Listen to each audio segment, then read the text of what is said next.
Bridget Jones's Diary by Helen Fielding. Retold by Anne Collins. Chapter 1. January. A very bad start.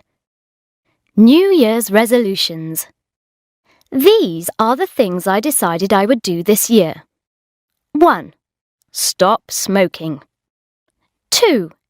Develop a mature relationship with an adult man. 3. Go to the gym.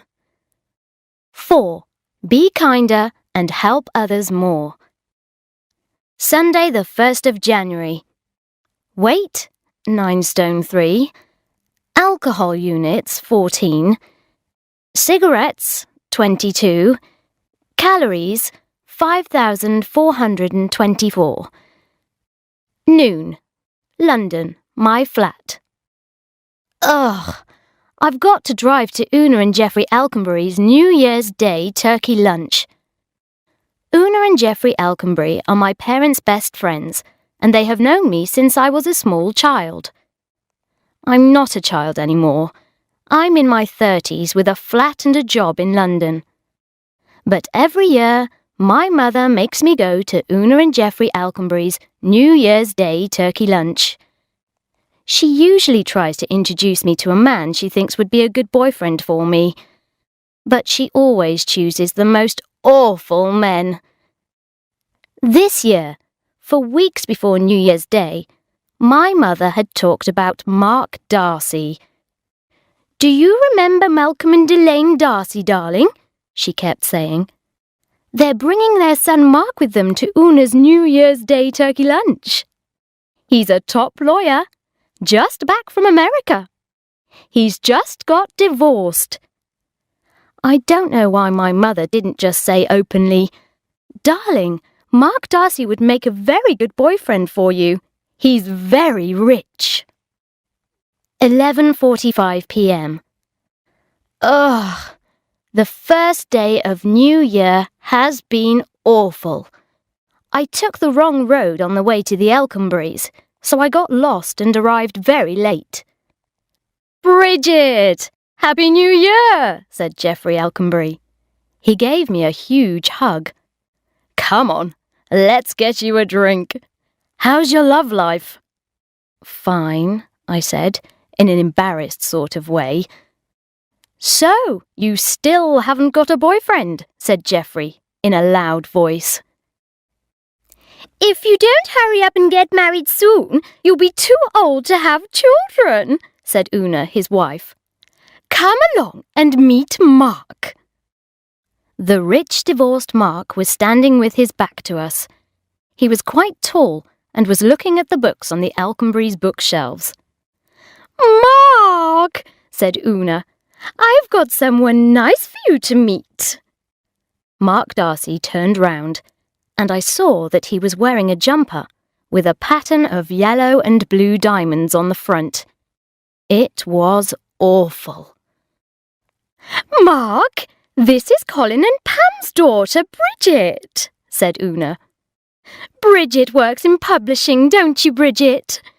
Well, I'll leave you two young people together." She went away quickly.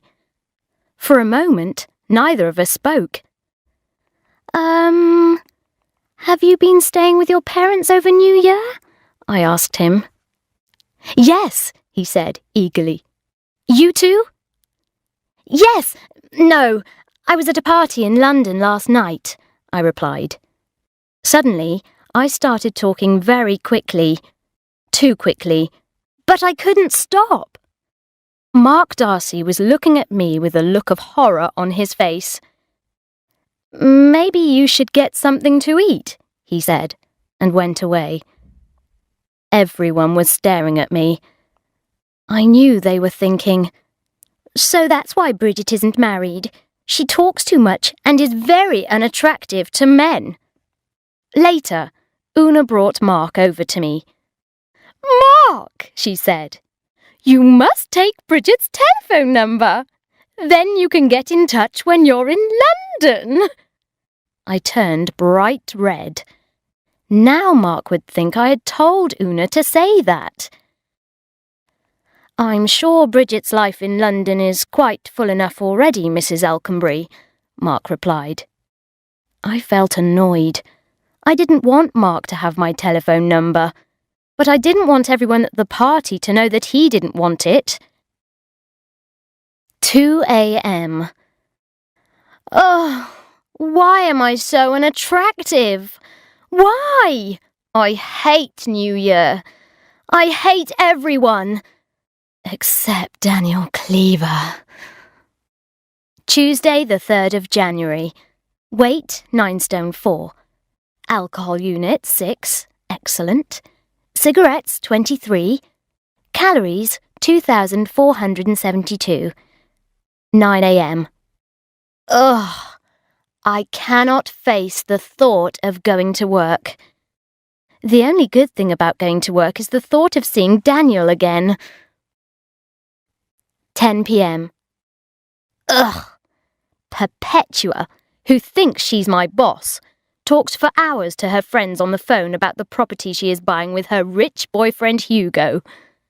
Perpetua was wearing a tight red skirt, which made her bottom look very big. But Perpetua doesn't care about how she looks. Perpetua is a Sloane, which means she is not only rich, but also very confident. I wish I could be like that. I've been thinking about Daniel Cleaver. He asked me if I got anything nice for Christmas in a rather flirty way. I wonder if he's attracted to me. I think I might wear my short black skirt tomorrow. Wednesday, the 4th of January. Weight, 9 stone 5. Alcohol units, 5.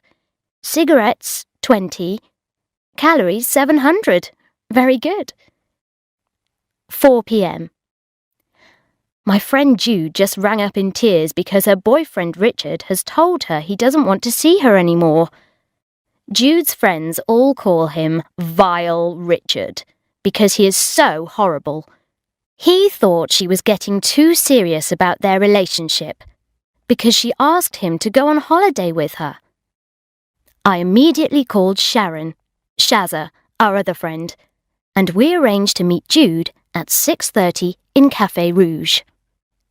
11 p.m. Shazza, who doesn't have a very high opinion of men, gave us her ideas on Richard, and everyone else in Café Rouge heard. How dare he say you were getting too serious about him, she shouted. What is he talking about? I thought about Daniel Cleaver. Not all men are like Richard, I said. Yes, but should I call Richard or not? Asked Jude. No, said Sharon, just as I was saying, yes. Thursday, the 5th of January. Weight, 9 stone 3. Excellent. Alcohol units, 6. Cigarettes, 12. Calories, 1,258. 11 a.m. Office. Oh my God! Daniel Cleaver just sent me a message. I was sitting at my computer when new mail suddenly flashed up on my screen. Message Jones. You appear to have forgotten your skirt. Cleve. Daniel Cleaver is flirting with me. I've never sent him a message before, but I'm going to send him a funny one now. Message Cleve. Sir, I am shocked by your message. My skirt is short, but it does exist. Jones. Noon. Oh God. Daniel has not replied. Maybe he was being serious about my skirt. 12:10. Maybe he hasn't got my message yet. 12:15. Ha! Daniel is in a meeting with Simon from the marketing department. Aha! New mail. Message Jones. Your skirt is clearly absent. Is skirt off sick? Cleve. Just sending back. Message Cleve. Skirt is neither sick nor absent. Jones. Oh dear, this was the return message. Message Jones. Absent Jones, not absent. Try using a computer spell check. Cleve. Daniel walked past with Simon from marketing and gave my skirt a very sexy look. I must try and improve my spelling. Friday, the 6th of January, 5:45 p.m. I could not be happier. Daniel's last message read, Message Jones. I wish to send flowers to your skirt over the weekend. Please give me your home telephone number. Cleve. Yes! Daniel Cleaver wants my phone number! Marvellous! Sunday the 8th of January. Weight, 9 stone 2. Good, but what's the point? Alcohol units, 2. Excellent. Cigarettes, 7. Calories, 3,100. Poor. 2 p.m. Oh, God! Why am I so unattractive? I've spent 2 days staring at the phone and waiting for Daniel to call. 8 p.m. The phone rang, but it was my friend Tom. Tom helps me a lot. He listened patiently while I told him first about Mark Darcy and then about Daniel. Then Tom said, Mark Darcy? But isn't he that famous human rights lawyer? Monday, the 9th of January. Weight, 9 stone 2. Alcohol units, 4. Cigarettes, 29. Calories, 770. It was a terrible day in the office. I watched the door for Daniel all morning. Then Perpetua suddenly shouted into the phone, Daniel? He's gone to a meeting in Croydon. He'll be in tomorrow. She banged down the phone and said, God, why are all these girls calling Daniel? When I went home that evening, in a mad moment I left a message on Daniel's answer phone. I said, Hi, it's Jones here. I was just wondering if you wanted to meet to talk about the skirt. As soon as I put the phone down, I realised I had made a big mistake. Tuesday, the 10th of January. Weight, 9 stone 1. Alcohol units, 2. Cigarettes, 0. Calories, 998. Excellent. I crept into the office feeling really embarrassed about the message. Then Daniel appeared looking very sexy. Suddenly, new mail flashed up on my computer screen. Message Jones. Thanks for your phone call. Cleve. I sent back. Message Cleve. Please shut up. I am very busy and important. Jones. And after a few minutes more, he replied. Finally, he suggested a date for Sunday night, and I accepted. Sunday the 15th of January. Weight, 9 stone. Excellent. Alcohol units, 0. Cigarettes, 29. Very bad. Calories, 3,879. Awful. Negative thoughts, 942. 6 p.m. I am completely exhausted by getting ready for my date with Daniel. It has taken all day. Being a woman is worse than being a farmer. There's so much preparation and harvesting to do. 7 p.m. I cannot believe this has happened. I was completing the final farming touches to my face and body when I noticed the answer phone light was flashing. It was Daniel. Look, Jones, I'm really sorry. I think I'm going to have to cancel tonight. I've got a presentation at 10 in the morning. I cannot believe it. I've wasted the whole day. 9 p.m. Still, Daniel is in a top job.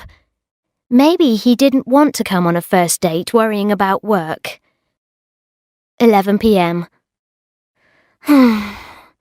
He's probably out with someone thinner than I am. 5 a.m. What's wrong with me? I hate Daniel Cleaver. Monday the 16th of January. Weight, 9 stone 2. From where? Why? Alcohol units, 0. Cigarettes, 20. Calories, 1,500. Positive thoughts, 0. 10:30 a.m. Daniel is still in his meeting. Maybe he was telling the truth. 1 p.m. I just saw Daniel leaving for lunch. He has not sent me any messages. I feel very depressed. 11:50 p.m. I just had dinner with Tom on the 5th floor at Harvey Nichols. I wanted to talk about Daniel, but Tom talked all the time about someone new he's met, a filmmaker.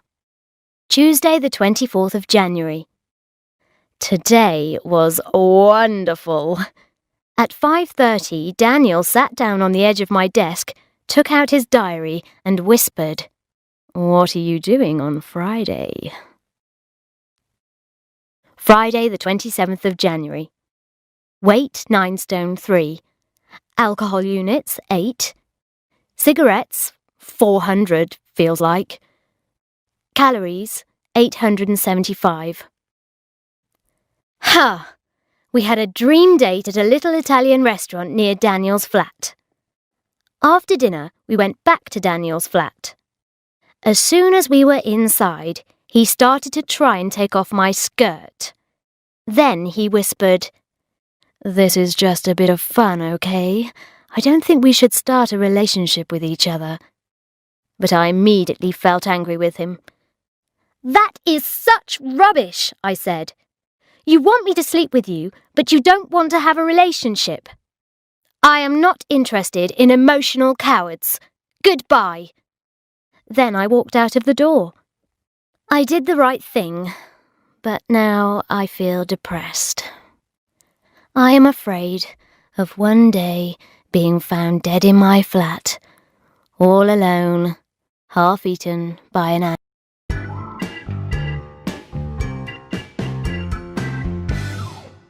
Chapter 2. February.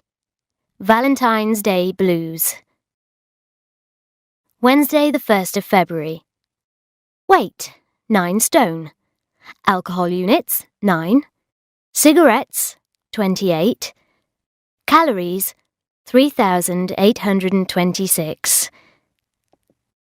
On Sunday, I went for lunch at my parents' house. My mother had just returned from a week's holiday in Portugal with Una Alconbury. When I was about to leave, my dad came out to the garage. "Have you noticed anything unusual about your mother?" he asked. "No," I replied, "except that she looks very well after her holiday." I found out from Perpetua that Daniel's gone to New York. He's probably got a cool American girlfriend there. I have to go to a dinner party tonight at the house of my married friends, Magda and Jeremy. Most of their friends are other married couples. I call them the smug marrieds, because they think their lives are better than those of single people. 11:45 p.m. Oh, God! The party was me, 4 married couples, and Jeremy's brother. He's awful, fat with a red face. "So," shouted Jeremy's friend Cosmo, "how's your love life?" "Yes! Why aren't you married yet, Bridget?" said Cosmo's wife, Woney. "Because I don't want to be like you fat, boring Sloane cow," I thought. "It's very difficult to find a good husband once you get past a certain age," said another friend of Jeremy's. "Exactly. All the decent men have been taken," said Cosmo. My office is full of single girls over 30 who can't get a boyfriend. Sorry about those people, said Magda later, who knew how embarrassed I was feeling. Will you be okay getting home? Do you want a lift? Said Jeremy's brother. Actually, I'm going on to a nightclub, I said happily, hurrying out into the street. Thanks for a super evening. Then I got into a taxi and burst into tears. Sunday the 5th of February. Daniel still hasn't been in touch. There's only a week to go until Valentine's Day. I'm sure I won't get any cards. I think I'll go and see Mum and Dad again. I'll feel like a caring angel and won't think about Daniel. I'm worried about Dad. 2 p.m. I rang Dad, but his voice sounded very strange. Bridget, look. Your mother and I are having some problems. Can we ring you later in the week? Problems? What problems? But Dad wouldn't tell me anything more. Monday the 6th of February. Weight, 8 stone 12. Internal weight has completely vanished. Mystery. Alcohol units, 1. Cigarettes, 9.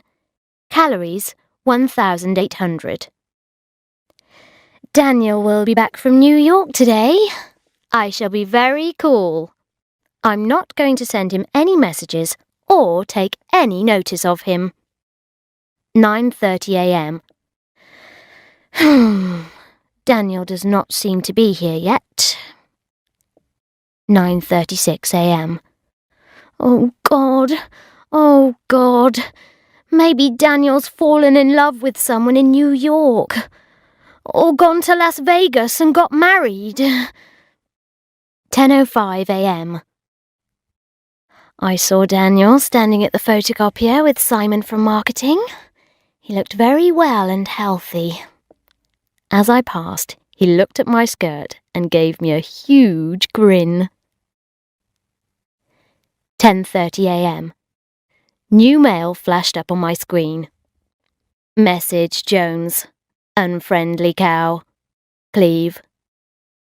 I laughed, but I'm not going to send him a message back. 10:35 a.m. It seems rude not to reply, though. 10:47 a.m. I'll just send him a tiny, friendly little message. 10 p.m. Daniel and I messaged each other all day, but there is no way I'm going to sleep with him. I called Mum and Dad again tonight, but no one answered. It's very weird. Thursday the 9th of February. Weight, 9 stone 2. Alcohol units, 4. Cigarettes, 12. Calories, 2,845. I need extra fat because it's winter and I'm very cold. 9 p.m. It's snowing! I like this winter weather. This is the 3rd time I've called Mum and Dad this week and got no reply. 9:15 p.m. I just called Mum and Dad, letting the phone ring 20 times. Finally, Mum answered sounding very strange and saying she couldn't talk now but would call me at the weekend. Saturday the 11th of February. Weight, 8 stone 13. Alcohol units, 4. Cigarettes, 18. Calories, 1,467. My dad left a message on my answer phone asking if I would meet him for lunch on Sunday. I was very shocked. My dad never comes to London on Sundays. I went out to the shop round the corner. When I got back, there was a message on my answer phone from Mum. She is also coming for lunch tomorrow. Sunday the 12th of February. Weight, 8 stone 13. Alcohol units, 5. Cigarettes, 23, not surprising. Calories, 1,647. 11 a.m. Oh, God! I can't have them both coming for lunch. 12:05 p.m. Mum called. I told her that Dad was coming for lunch. "Let him come then," she said. "I'll be all right here on my own." At 2 o'clock, Dad arrived. He sat down on the sofa and started to cry. "She's been like this ever since she went to Portugal with Una," he said, wiping his cheek. "When she got back, she said she wanted to be paid for doing the housework, and she'd wasted her life being our servant." Monday the 13th of February. Oh, God, tomorrow is February the 14th, Valentine's Day. But everyone knows romance does not work. Valentine's Day has no meaning. It's just a commercial occasion when companies which produce cards and chocolates make lots of money. I don't care about it. It's silly. Tuesday the 14th of February, 8 a.m. Oh, good. It's Valentine's Day. I wonder if the post has come yet. Maybe there will be a card from Daniel. There was a bunch of roses in the hallway. I rushed down and picked them up. Then Vanessa, the girl who lives in the flat downstairs, came out. "Ooh, they look nice," she said. "Who are they from?" "I don't know," I said, looking down at the card. "Ah, they're for you." I got into the office to find that Perpetua had a huge bunch of flowers on her desk from her boyfriend Hugo. "How many Valentines did you get, Bridget?" she shouted in a loud voice. "Valentine's Day is silly and doesn't mean anything," I replied. "It's just a commercial occasion." Just then, I noticed Daniel across the room. He was listening to us and laughing. Wednesday the 15th of February. I had an unexpected surprise. I was just leaving my flat for work when I noticed there was a pink envelope on the hall table. A late Valentine, which said, "To the Dark Beauty." For a moment, I was excited, imagining it was for me. Then I remembered that Vanessa is dark-haired. 9 p.m. I just got back, and the card is still there. 10 p.m. It's still there. 11 p.m. I can't believe it. The card is still there. Thursday the 16th of February. Weight, 8 stone 12. Weight loss because I was going up and down the stairs. Alcohol units, 0. Excellent. Cigarettes, 5. Calories, 2,452. The card is still there. Vanessa and I are both too polite to take it. Friday the 17th of February. Weight, 8 stone 12. Alcohol units, 1. Cigarettes, 2. Calories, 3,241. Checks on card, 12. 9 a.m. The card is still there. 9 p.m. It's still there. 9:30 p.m. It's still there. I knocked on Vanessa's door. "I think this must be for you," I said, holding out the card. "Oh, I thought it must be for you," she said. We opened the card. Inside it said, "A piece of silly and meaningless commercialism for my darling little unfriendly cow." I gave a scream of excitement. Daniel had sent me a Valentine's card. Saturday the 18th of February. Weight, 9 stone. Alcohol units, 4. Cigarettes, 6. Calories, 2,746. Correct lottery numbers, 2. At last, I found out what the problem is with Mum and Dad. Today, Mum asked me to meet her for lunch in a department store. I asked her if she was seeing someone else. "No, there's no one else," she said, staring into the distance. "But when your father retired, I realised that I've spent 35 years running his home and looking after him. You only get one life. I'm going to start looking after myself now." I went to pay the bill. Then I noticed a tall man with grey hair and a leather jacket. He was looking into the cafe and tapping his watch. I turned round and saw my mother mouthing him the words, "I won't be very long." After we said goodbye, I followed Mum. Soon she was in the perfume department with the grey-haired man, trying different perfumes. She was holding the bottles of perfume up for him to smell and laughing like a girl. Sunday the 19th of February. Weight 8 stone 13, only because of worry. Alcohol units 2. Cigarettes 7. Calories 2,100. I called Mum to ask her about the man I saw her with. "Oh, you must mean Julio," she said in a nervous voice. I had never heard of this Julio before. I guessed that she had met him in Portugal before the trouble with Dad. I guessed that Julio was the reason for the trouble with Dad. I asked Mum if this was true. "You're becoming very suspicious, darling," she said. "Julio? Aha! Is only a friend. I just need some space." She then told me that, to give her space, Dad is moving into the Alconburys' flat at the bottom of their garden. Tuesday the 21st of February. I'm very tired. Dad has started ringing up in the night, just to talk. Wednesday the 22nd of February.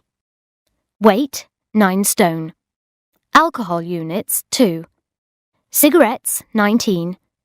Fat units 8. I have been so busy worrying about Mum and Dad, and so tired from Dad's phone calls, that I have not taken very much notice of Daniel. As a result, he has paid me a lot of attention. Thursday the 23rd of February. Weight 8 stone 13. Alcohol units 2. Cigarettes 17. I'm nervous about tomorrow. Calories 775. 8 p.m. Daniel has asked me to have dinner with him tomorrow. Yes! Saturday the 25th of February. Weight 8 stone 10. Sex is good for losing weight. Alcohol units 0. Cigarettes 0. Calories 200. The secret of not eating is to replace food with sex. 6 p.m. I'm so happy. I've spent the day in a lovely dream. I had a wonderful, sexy night with Daniel last night. But I'm beginning to feel worried. What's going to happen now? Suddenly, I realise I'm waiting for the phone again. 11 p.m. Oh, God. Why hasn't Daniel rung? Are we going out now or what? Sunday the 26th of February. Weight 9 stone. Alcohol units 5. Cigarettes 23. Calories 3,856. To try and forget how unhappy I am. I awoke, alone, to find myself imagining my mother with Julio. I felt full of jealousy about being in bed alone on Sunday morning, while my mother is probably having a lot of fun.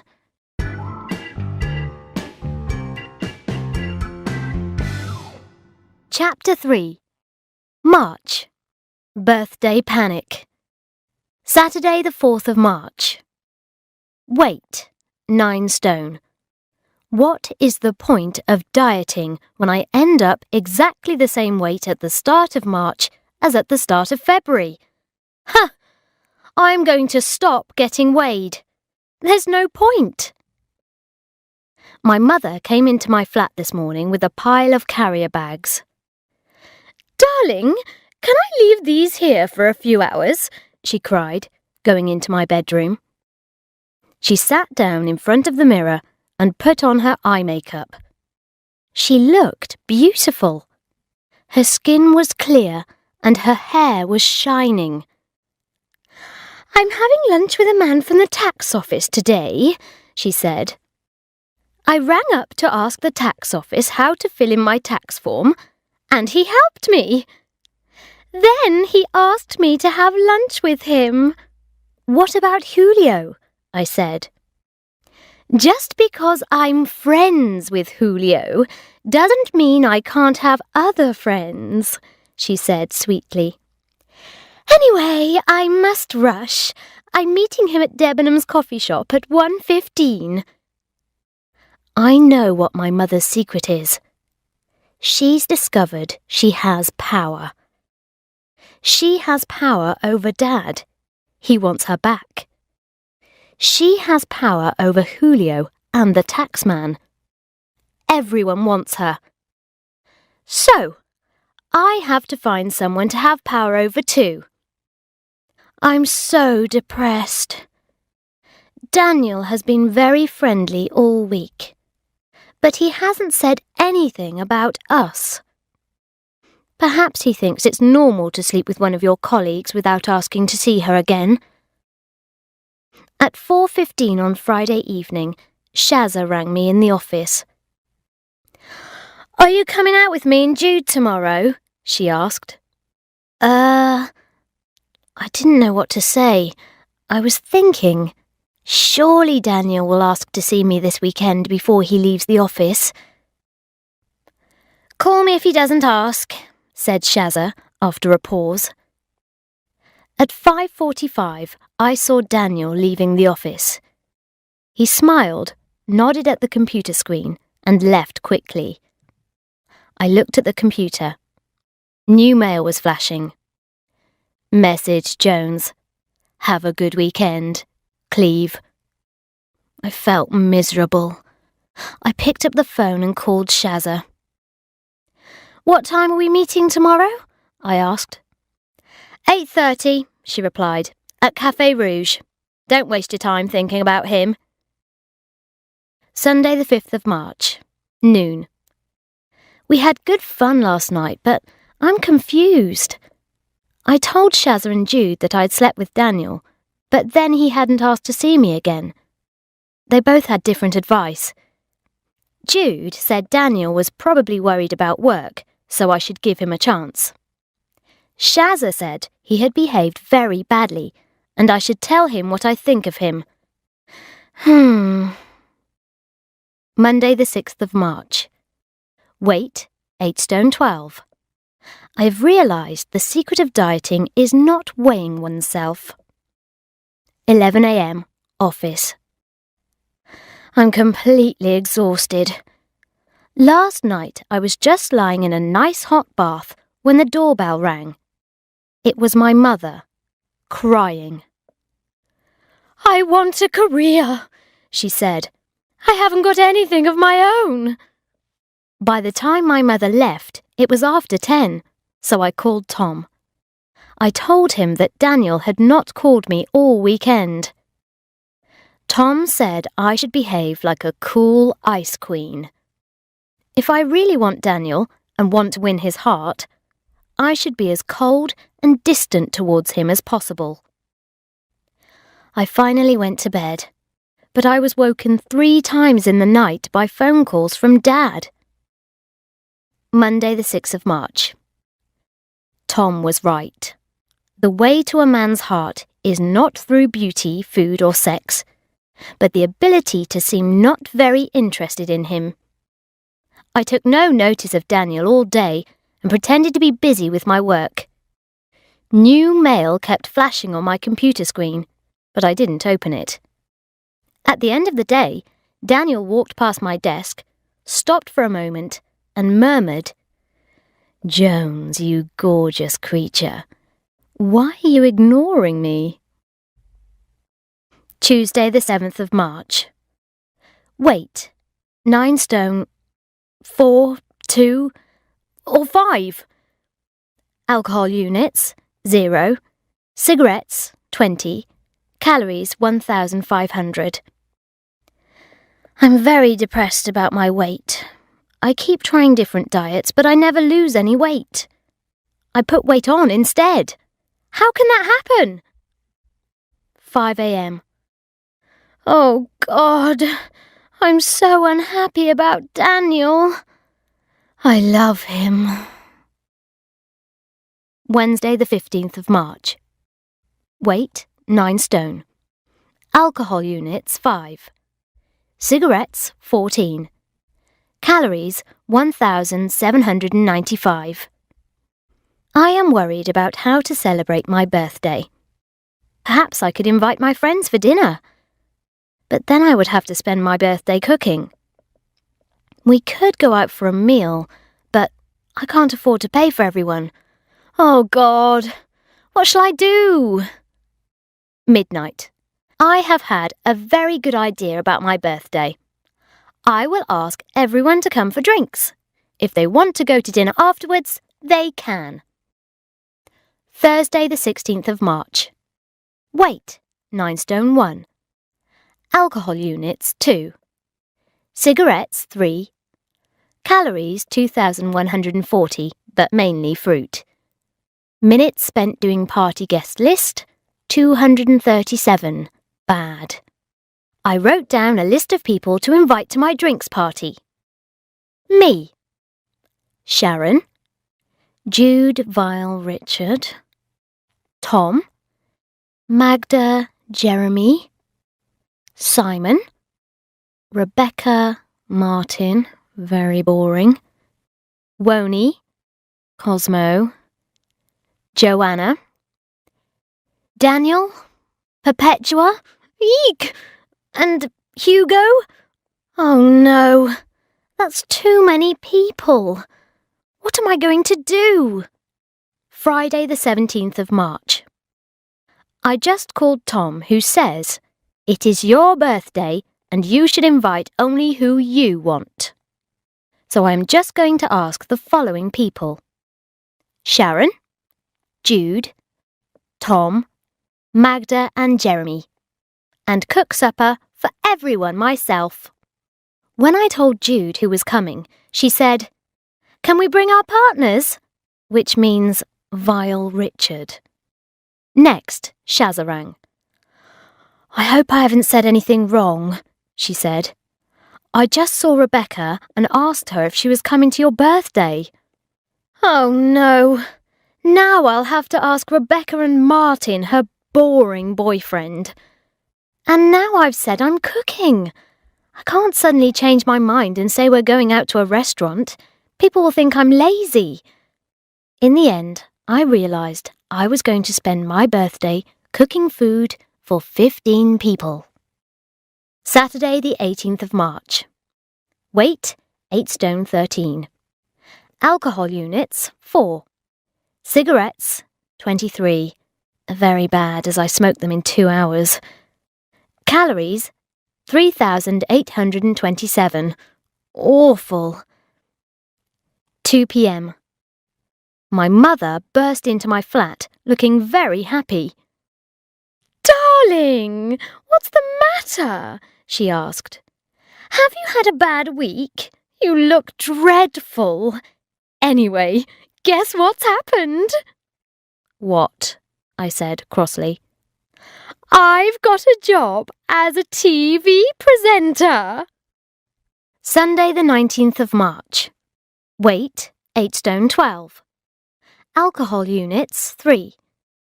Cigarettes, 10. Calories, 2,465, but mainly chocolate. I've realised it is very wrong and selfish of me to not want to cook dinner for my friends. These people are like a big warm family. I am going to cook shepherd's pie for them all. British home cooking. Monday the 20th of March. Weight, 9 stone. Alcohol units, 4. Cigarettes, 27. but I'm giving them up soon.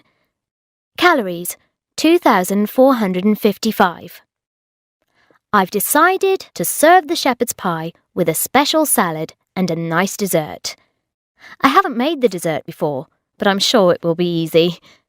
I expect that I will become known as a brilliant cook and hostess. Tuesday, the 21st of March. Birthday. Weight, 9 stone. Alcohol units, 9. Cigarettes, 42. Calories, 4,295. But it is my birthday. 6:30 p.m. I cannot go on. I have just stepped in a pan of shepherd's pie which was on the kitchen floor. It is already 6:30 and I still have to go out and buy the ingredients to make the dessert. 7:15 p.m. I just got back from the shop and realised I have forgotten the butter. 7:35 p.m. The shepherd's pie is still in pans all over the kitchen floor and I have not yet washed my hair. 7:40 p.m. Oh my God! I just looked for the milk and realised that I've left the carrier bag behind in the shop. That means, oh God, and the olive oil. So I cannot make the salad. 7:55 p.m. Ah, that's the doorbell. I am in my underwear with wet hair. I suddenly hate my guests. I just want to open the door and shout, "Go away!" 2 a.m. I am feeling very happy. Magda, Tom, Sharon and Jude were at the door with a bottle of champagne. They told me to hurry up and get ready. While I dried my hair, they cleaned up the kitchen and threw away the shepherd's pie. Magda had booked a table at a restaurant and everyone was there, waiting with presents, planning to buy me dinner. Magda said they had a weird feeling that dinner at my flat would not work out. I love my friends.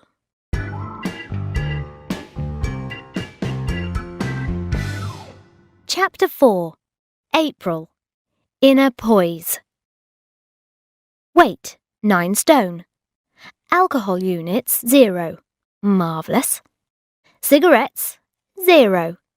Calories, 2,250. I am trying to develop inner poise. In other words, I'm trying to appear calm and relaxed. I keep repeating inner poise to myself. 9 p.m. My father called. His voice sounded very strange. "Bridget, turn your television on to BBC One." I switched on my TV. It was an advertisement for a chat show. Suddenly, I saw my mother, with her face made up and a new hairstyle. I was very shocked. One of the chat show hosts was talking. "And we'll be introducing our new presenter, Pam Jones," he was saying. "Pam is going to present our new series, Suddenly Single. Pam has recently become single herself." Dad was very upset. Mum hadn't even told him about the TV presenting job. Poor Dad. I don't think he knows anything about Julio or the man from the tax office. Thursday, the 6th of April. Weight, 8 stone 13. Alcohol units, 5. Jude's fault. Cigarettes, 2. That doesn't mean I've started smoking again. Calories, 1,765. I met Jude for a drink. Then I saw my friend Magda's husband, Jeremy, sitting in a quiet corner of the restaurant. I waved at him, but when he saw me, he looked horrified. There was a woman with him. She was A, not Magda, B, not yet 30, and C, wearing an expensive suit which I have seen in a shop but couldn't afford to buy. I walked towards Jeremy's table, but he started talking to the woman very fast. Then he looked up and smiled at me, as if to say, "It's a business meeting." I gave him a look which said, "I don't believe you," and walked on. What should I do now? Magda is my friend. Should I tell her about Jeremy and this woman? Should I not tell Magda?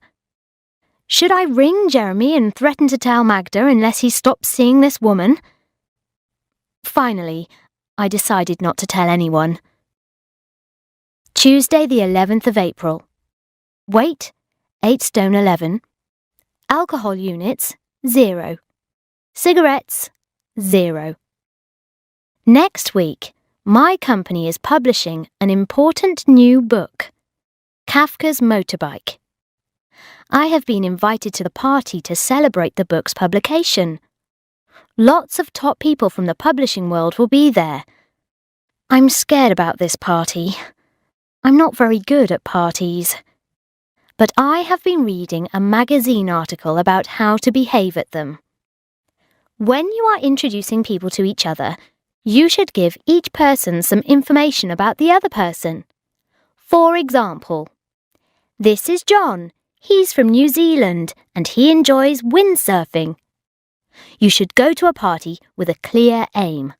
For example, to meet people who can help you in your career or to make friends with a particular person.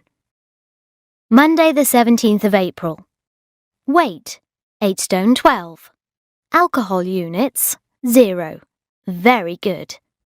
Cigarettes, 0. Very good. Right, tomorrow is the Kafka's motorbike party. Here are my aims for the party. 1. Not to get too drunk. 2. To meet people who will be able to help me in my career. I'll think of some more aims later. 11 p.m. Right. 3. To use the social skills I learned about in the article. 4. To make Daniel think I have inner poise so that he will flirt with me again. No. 4. To meet and sleep with a sex god. No! 4. To make interesting contacts with people in the publishing world and other professions in order to find a new career. Oh God, I don't want to go to this party. I want to stay at home with a bottle of wine and watch television. Tuesday the 18th of April. The party started badly. I could not see anyone that I knew. I got a drink, then I saw Perpetua talking to a newspaper reporter. I went up to her, but she didn't introduce me to the reporter. Then I saw Simon from marketing. I went to join him, but he was talking to a famous author, Julian Barnes. "Did you want something, Bridget?" asked Simon. "Ah, yes," I said, trying to think of something quickly. "Yes?" Simon and Julian Barnes both looked at me. "Do you know where the toilets are?" I asked. Oh no, why did I say that? Julian Barnes smiled faintly. "Ah," he said, "actually, I think they're over there." "Thanks," I said. I went out of the exit door and leaned against the wall. The party was not going very well for me. I breathed in deeply, whispered "inner poise" to myself, and went back into the party. Perpetua was still standing by the door, talking to two of her awful friends, Piggy and Arabella. "Ew, look! There's Mark!" said Piggy. "Oh, yeah," said Arabella. "He's left his wife, hasn't he?" I looked up and saw a dark-haired man in a suit standing in front of me. "Hello, Bridget," he said. I opened my mouth with shock.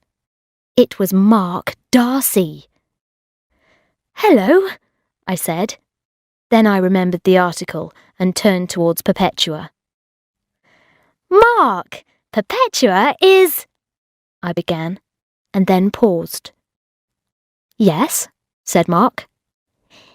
is my boss and is buying a flat in Fulham, and Mark is, I said, turning to Perpetua, a top human rights lawyer. Oh, hello, Mark. I know of you, of course, said Perpetua, as if Mark was a member of the royal family. This is Natasha, said Mark, introducing a tall, thin, attractive girl beside him. Natasha is a top lawyer who specialises in family law. Natasha, Perpetua and Arabella all started to talk together in loud voices. Later, I was putting on my coat when I felt someone's hands round my waist. I turned round. Daniel! Jones, why are you leaving the party so early? He leaned over and kissed me. You smell nice. Then he offered me a cigarette.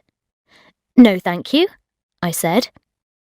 I wish that Daniel wasn't so attractive. Have you been at the party? I didn't see you. I know you didn't, but I saw you. You were talking to Mark Darcy.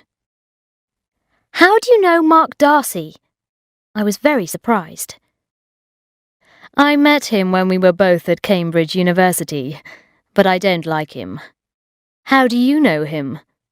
He's the son of friends of my parents, I replied. I've known him since we were children. Come on, Bridge, said Daniel, leaning towards me.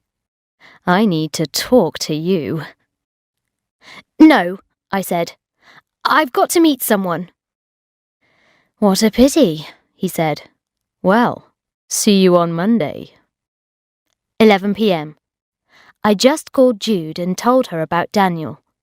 Then I told her about Mark Darcy, who had turned up at the party looking rather attractive. Wait a minute, said Jude. You don't mean Mark Darcy, do you? The lawyer? Yes. What? Do you know him? Well, yes, said Jude. I mean, my company's done some work with him. He's extremely nice and attractive. Friday the 28th of April. Alcohol units, 14. Cigarettes, 64. Calories, 8,400. At 8:45 last night, I was running the water for a bath when a car alarm started making a terrible noise. Then the doorbell rang. I picked up the entry phone and heard Magda's voice, saying loudly, "Jeremy's having an affair!" I rushed downstairs and found Magda outside crying. She was sitting in Jeremy's car, which was making a dreadful noise. The baby was sitting in the back of the car screaming. Magda was looking for the switch to turn the car alarm off. "Turn it off!" shouted someone from an upstairs window. "I can't!" shouted Magda. She took out her mobile phone and screamed into it. "Jeremy, I'm not coming back! Just tell me how to turn off the car alarm!" I got into the car with Magda. We pulled all the switches trying to turn off the car alarm. An angry crowd started to gather round the car. Then Jeremy roared up on his motorbike. But instead of turning off the alarm, he started trying to grab the baby out of the back seat. Dan, the Australian guy who lives below me, opened his window. "Bridget!" he shouted. "There's water pouring through my ceiling!" Oh no! I had forgotten to turn off the bath when I rushed outside to help Magda. I ran upstairs, but I had shut the door of my flat and the key was inside. Then Dan appeared in the hall. He opened the door of the flat using a credit card. There was water everywhere. At last, Dan managed to turn off the taps. Suddenly, the car alarm stopped. I rushed to the window and saw Jeremy's car racing down the street, followed by Jeremy on his motorbike. After Dan left, the doorbell rang. I ignored it. It rang again, on and on, without stopping. I picked it up. "Darling," said a drunken voice. I knew that voice. It was Daniel. "Go away," I said. "No, let me explain." "No." "Bridge, I want to come in. I love you." "Go away. You're drunk," I said, in the strongest voice I could manage. "Jones." "What?" "Can I use your toilet?" Saturday, the 29th of April. Alcohol units, 12. Cigarettes, 57. Calories, 8,489. Excellent. It's 22 hours later, and Daniel is still here. We've eaten 4 pizzas and an Indian takeaway meal. We've smoked 3 packets of cigarettes and drunk 3 bottles of champagne. I am in love. I may also be A. Smoking 30 cigarettes a day. B. Engaged. C. Stupid. D. Pregnant.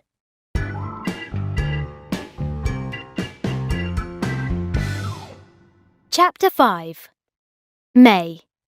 Mother-to-be.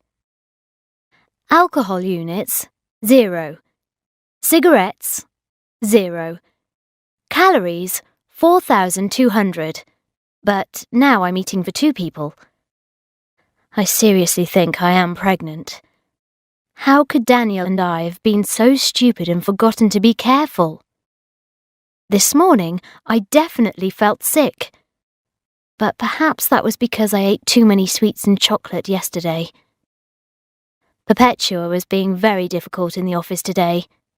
She talked for 45 minutes to one of her friends about the flat she's buying with her boyfriend, Hugo. But I didn't care. I was dreaming about Daniel and our baby. I imagined Daniel carrying the baby. Daniel rushing home from work to see me and the baby. But then Daniel appeared. He looked terrible. He stared at me in a very unfriendly way. Suddenly, all my romantic dreams disappeared. Wednesday, the 3rd of May. Weight, 9 stone 2. The baby is growing very fast. Alcohol units, 0. Cigarettes, 0. Calories, 3,100, but mainly potatoes. Help! I really think I might be pregnant. Daniel ignored me all day on Monday, and then at 6 p.m. he said, "Listen, I'm going to be in Manchester till the end of the week. I'll see you on Saturday night, okay?" He hasn't called me since. I am going to be a single mother. Thursday, the 4th of May. Weight, 9 stone 3. Alcohol units, 0. Cigarettes, 0. Potatoes, 12. This morning I went to the chemist to buy a pregnancy test. I took it back to the office and went to the ladies' toilets. After I had used the test, I saw a thin blue line appear. I nearly screamed. The blue line meant I was pregnant. I went back to my computer, but I couldn't concentrate. Finally, I went outside to a phone box and called Shazza. We arranged to meet in the Café Rouge in 15 minutes. When Shazza arrived, I showed her the thin blue line on the pregnancy test. "You silly girl," she said. "Didn't you read the instructions? If you're pregnant, 2 blue lines will appear. 1 line means you're not pregnant, you idiot." Friday, the 5th of May. Weight, 9 stone. Alcohol units, 6. Cigarettes, 25. Calories, 1,890. 11:45 p.m. Daniel just called from Manchester. "Have you had a good week?" he asked. "Super, thanks," I said brightly. "I've read somewhere that the best gift a woman can give to a man is peace, so I'm not going to tell Daniel that I got upset because I thought I was pregnant. We're seeing each other tomorrow night. Great!" Saturday the 6th of May. Weight, 9 stone 1. Alcohol units, 6. Cigarettes, 25. Calories, 3,800. 7 p.m. The weather is very hot. My body is twice as big as usual. I went shopping today and tried on a dress in the shop's changing room. The dress got stuck, and I couldn't get it off. A crowd of 15-year-old girls were watching me and laughing. Anyway, Daniel will be here soon. I think I'll just have a little drink first. 11:59 p.m. I'm in the kitchen having a cigarette. Daniel is asleep. Actually, I think he's pretending to be asleep. It's been a very strange evening. Daniel didn't seem interested in sex at all. We sat watching television. Later, in bed, Daniel put on his reading glasses and read a book for 25 minutes. Then he switched off the light and went to sleep. I preferred Daniel when he was always wanting sex with me. Saturday the 13th of May. Weight, 9 stone 1. Cigarettes, 7. Calories, 1,145. I had a really great evening last night.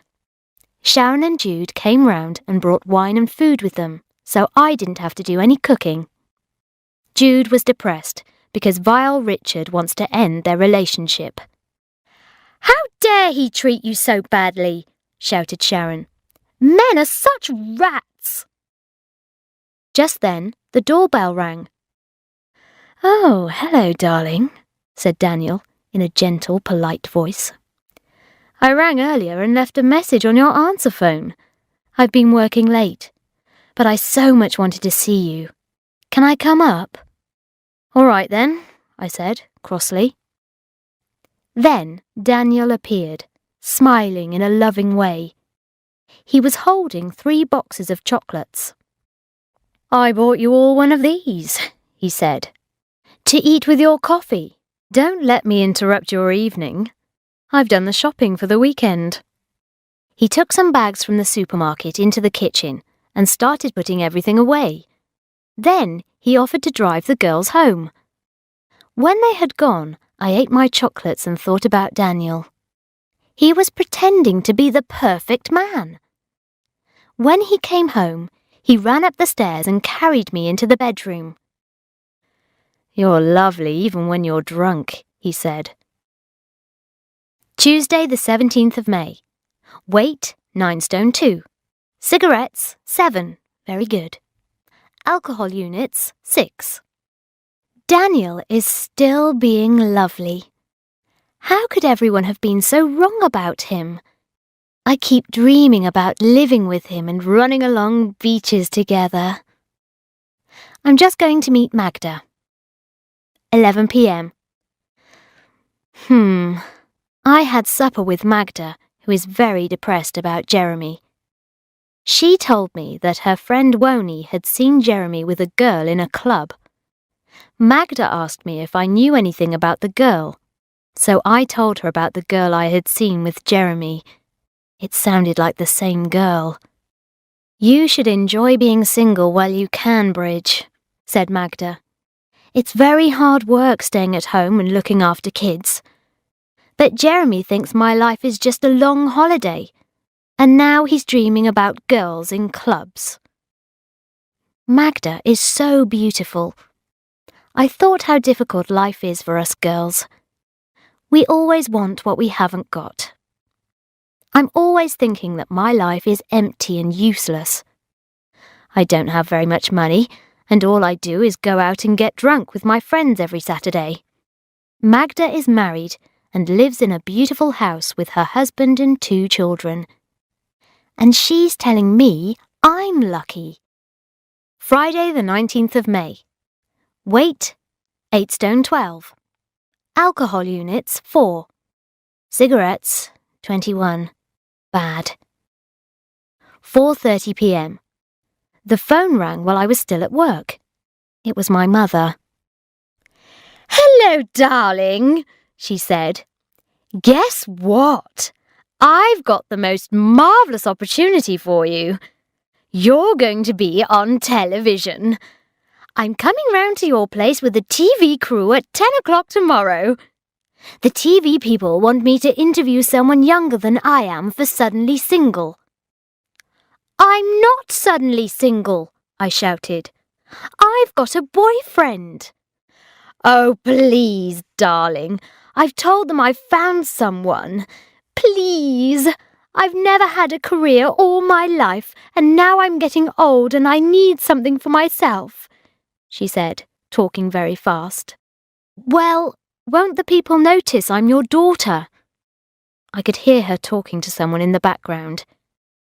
Then she came back and said, "We won't show your face. Oh, please, Bridget." The truth is that I've always secretly liked the idea of being on television. Saturday the 20th of May. Weight, 9 stone 3. Why? Why? From where? Alcohol units, 7. Cigarettes, 17. Everything went wrong with the filming. The TV crew broke a lot of things in my apartment with their big, heavy cameras. 3 hours after they arrived, they had still not started filming. At last, at 1:30, Mother and I sat on the sofa together. "And tell me," she said, in a caring, understanding voice I'd never heard before, "when your husband left you, did you want to kill yourself?" I stared at her, too shocked and angry to speak. What was she talking about? What husband? "I mean, it must be a terrible time for you. You don't have a partner, and you'll soon be too old to have children," she said, kicking me under the table. I kicked her back, and she let out a little noise. "Don't you want a child?" she asked. At that moment, someone at the back of the room laughed loudly. I had forgotten that Daniel had stayed last night. He had been asleep in the bedroom. "If Bridget had a child, she'd lose it," he said, laughing loudly. Sunday the 21st of May. My mum is not speaking to Daniel or me, because Daniel told the TV crew I was her daughter. Maybe she'll leave me alone now. I'm really looking forward to the summer. It will be so lovely having a boyfriend when it is warm. We will be able to go on romantic mini breaks. The thought of going away at weekends with Daniel makes me very happy.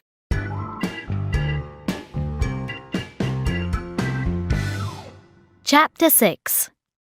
June. Ha! Boyfriend. Weight, 8 stone 13. Alcohol units, 5. Cigarettes, 25. Calories, 600. Minutes spent looking at mini breaks, 87. The weather is very hot. I'm finding it impossible to concentrate on anything except being on lovely mini breaks with Daniel. I keep imagining us lying in grassy places or by rivers, or having a drink and watching the sunset over the sea.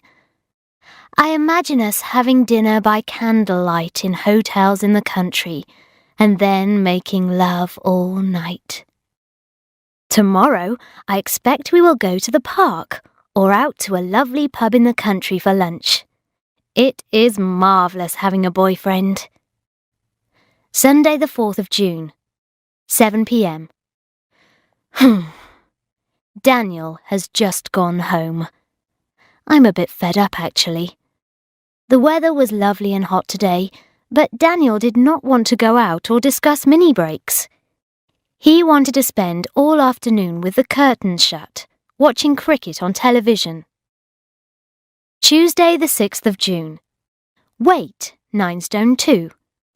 Alcohol units 4. Cigarettes 3, very good.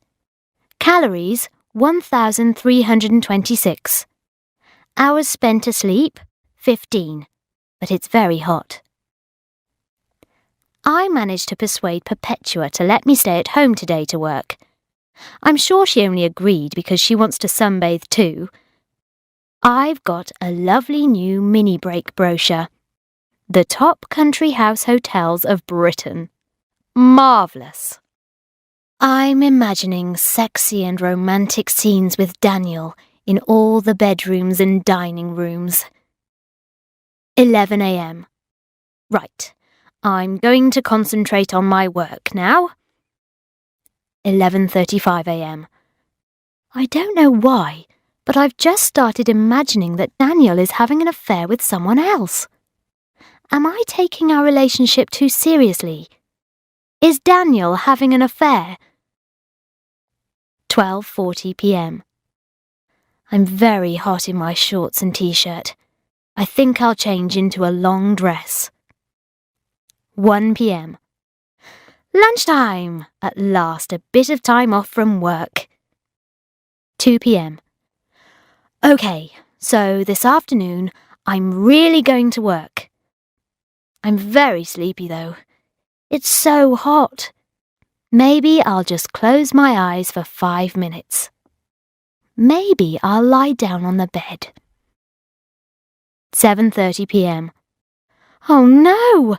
I've slept all afternoon.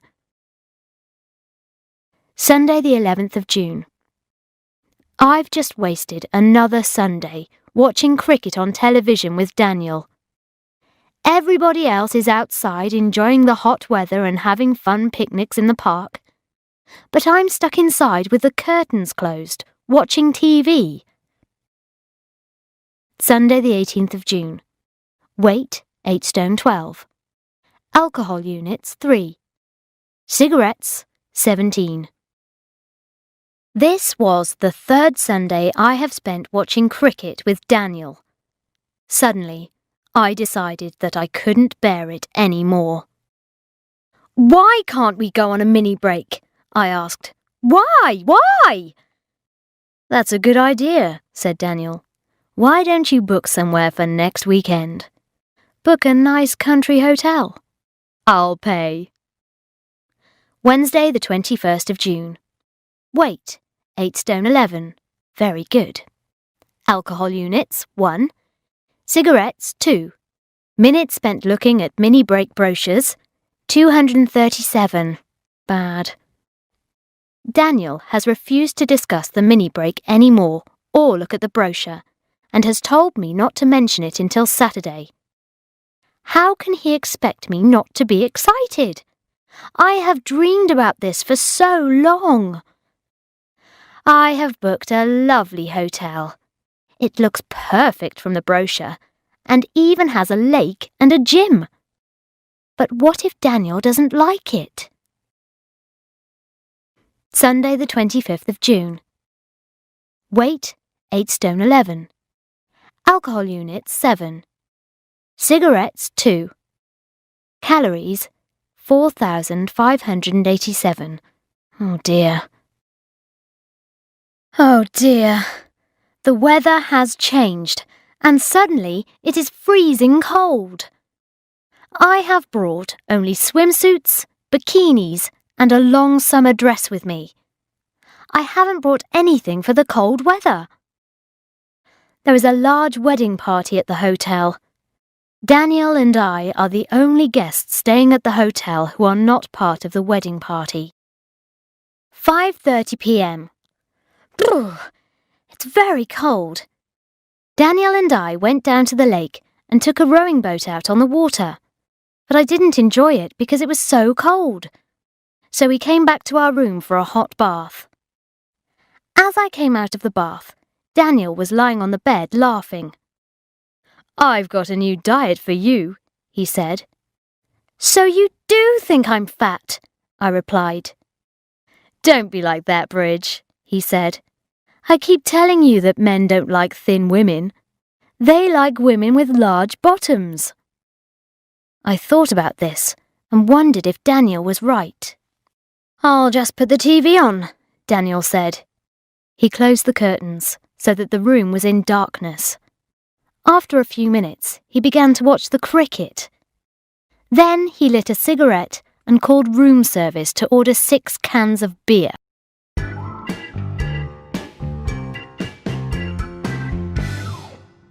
Chapter 7. July. Sunday the 2nd of July. Weight, 8 stone 10. Alcohol units, 0. Cigarettes, 0. Calories, 995. 7:45 a.m. Mum just rang. "Oh, hello, darling," she said. "Guess what?" "I'll just go into the other room," I said. I looked nervously over towards Daniel. Then I took the phone into the next room. My mother kept on talking. "Hello? Oh, hello, darling. Guess what?" she said again. "What?" I asked. "Una and Geoffrey are having a fancy dress party in the garden on the 29th of July. Don't you think that's fun? Anyway, we thought it would be super if you and—" She paused. "Daniel could come. We all want to meet him." "I don't think Daniel would really want to—" I began. "What's going on?" asked Daniel. He was standing naked in the doorway. "Who are you talking to?" "My mother," I said, out of the corner of my mouth. "Give it to me," he said, taking the phone. "Mrs. Jones," he said in his most charming voice. "It's Daniel here. It's very early for a phone call on a Sunday morning. What can we do for you?" He looked at me while she chatted for a few seconds. Then he turned back to the phone. "Well, that will be lovely. I shall put the date in my diary. Now we'd better get back and get some sleep. Goodbye." He turned to me. "You see," he said, "you just have to be firm. That's all." Saturday the 22nd of July. Weight, 8 stone 11. Must lose some. Alcohol units, 2. Cigarettes, 7. Calories, 1,562. I'm really excited about Daniel coming to the fancy dress party with me next Saturday. It will be a beautiful hot day. Maybe we could even have another mini break and stay in a pub or a hotel without televisions in the bedrooms. I'm really looking forward to Daniel meeting my dad. I hope he likes him. Friday the 28th of July. Weight, 8 stone 12. Must go on a diet tomorrow. Alcohol units, 1. Cigarettes, 8. Calories, 345. Daniel was really sweet tonight and helped me choose my costume for the party. I'm going to dress up as a bunny girl with a tight black costume, stockings, 2 rabbit ears and a white bunny tail. Sometimes I think Daniel cares about me a lot. Ooh, I'm so looking forward to tomorrow. Saturday the 29th of July. Weight, 8 stone 11. Alcohol units, 7. Cigarettes, 8. Calories, 6,245. 2 p.m. I cannot believe what has happened. By 1 p.m., Daniel had still not woken up, and I was starting to worry because the party starts at 2:30. At last, I woke him with a cup of coffee. "I thought you needed to wake up because we're supposed to be there at 2:30, I said. "Where?" he asked. "The fancy dress party."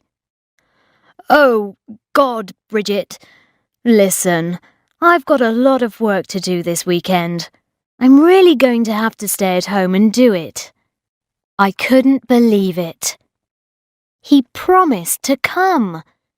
Now nobody at the party will believe that I have a boyfriend. 10 p.m. I cannot believe what has happened to me today.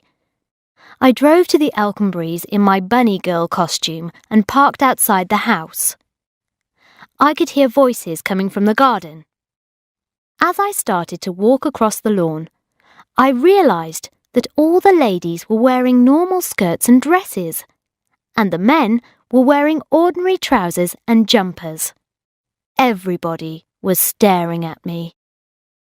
Then Una Alconbury came across the lawn. "Bridget, it's lovely to see you. Come and have a drink." "I thought it was supposed to be a fancy dress party," I said. "Oh dear, didn't Geoffrey call you?" she said. "We changed our minds. We're all looking forward to meeting your boyfriend," she said, looking around. "Where is he?" "He had to work," I said very quietly. "How's my Bridget?" said Uncle Geoffrey. He was drunk. "Why is your boyfriend working on a Saturday?" asked Una. "That's not a very good excuse, is it? How are you going to get married like this?" I could feel someone's eyes on me and looked up to see Mark Darcy.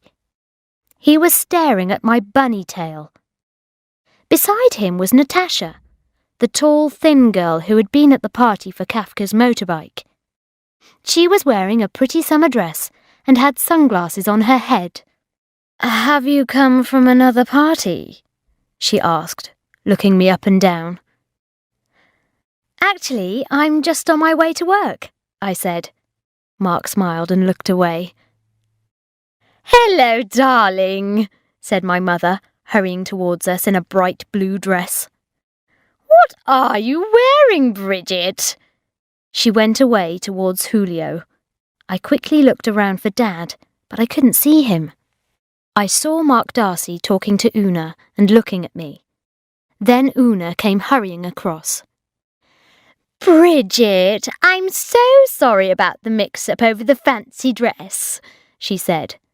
"Mark said you must be feeling very uncomfortable. Would you like to borrow a dress to wear?" Una gave me a bridesmaid's dress that had belonged to her daughter. I put it on over my bunny girl costume.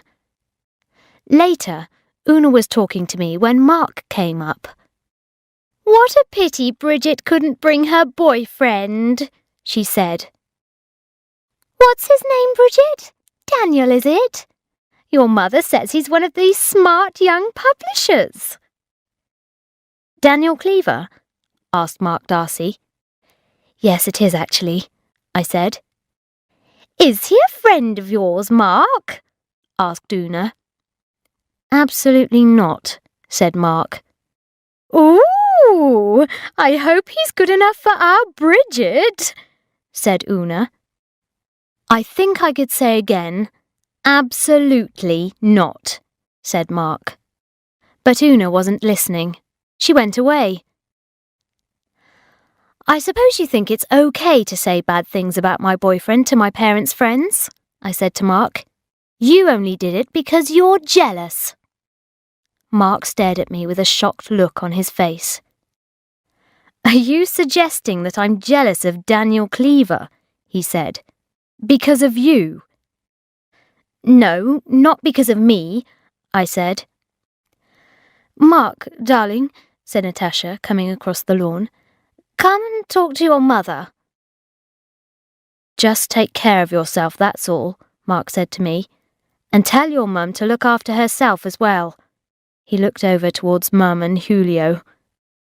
I left the party shortly afterwards. I sat in my car for a few minutes smoking a cigarette before I felt calm enough to drive. When I got back to London, I decided to go round and see Daniel. I rang the doorbell of Daniel's flat. There was no answer. I rang the doorbell again. Still no answer.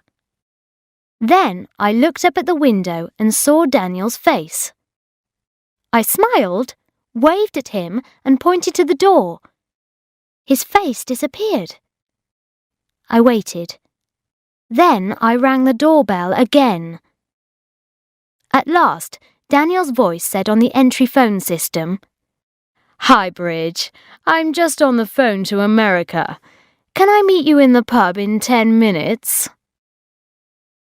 "Okay," I said happily, and started walking towards the pub. When I reached the corner, I turned round. Daniel was at the window again, watching me. Why was he watching me?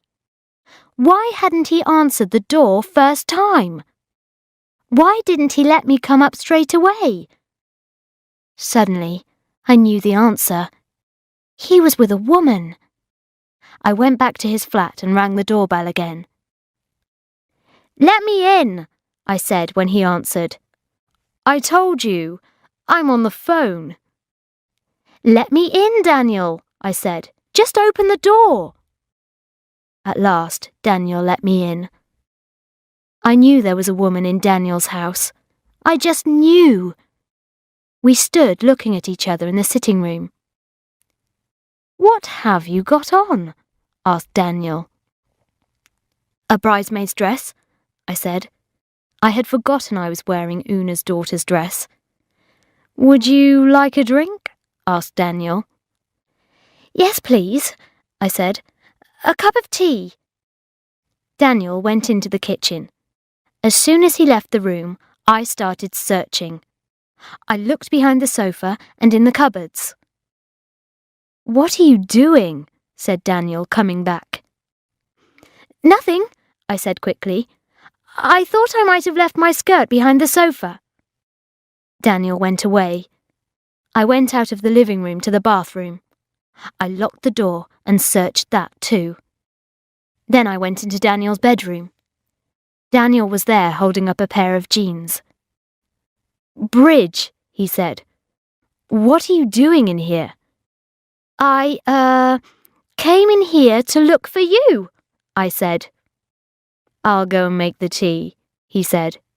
He pushed me out of the bedroom and shut the door. I walked ahead of him back to the kitchen. Suddenly, I saw the door which led up to the terrace on the roof. I opened the door, ran up the stairs, and opened the door at the top. There, spread out on a sunbed, was a golden, long-legged, naked woman. She raised her head, lifted her sunglasses, and looked at me with one eye closed. I heard Daniel coming up the stairs behind me. "Honey," said the woman in an American accent, looking over my head at him. "I thought you said she was thin."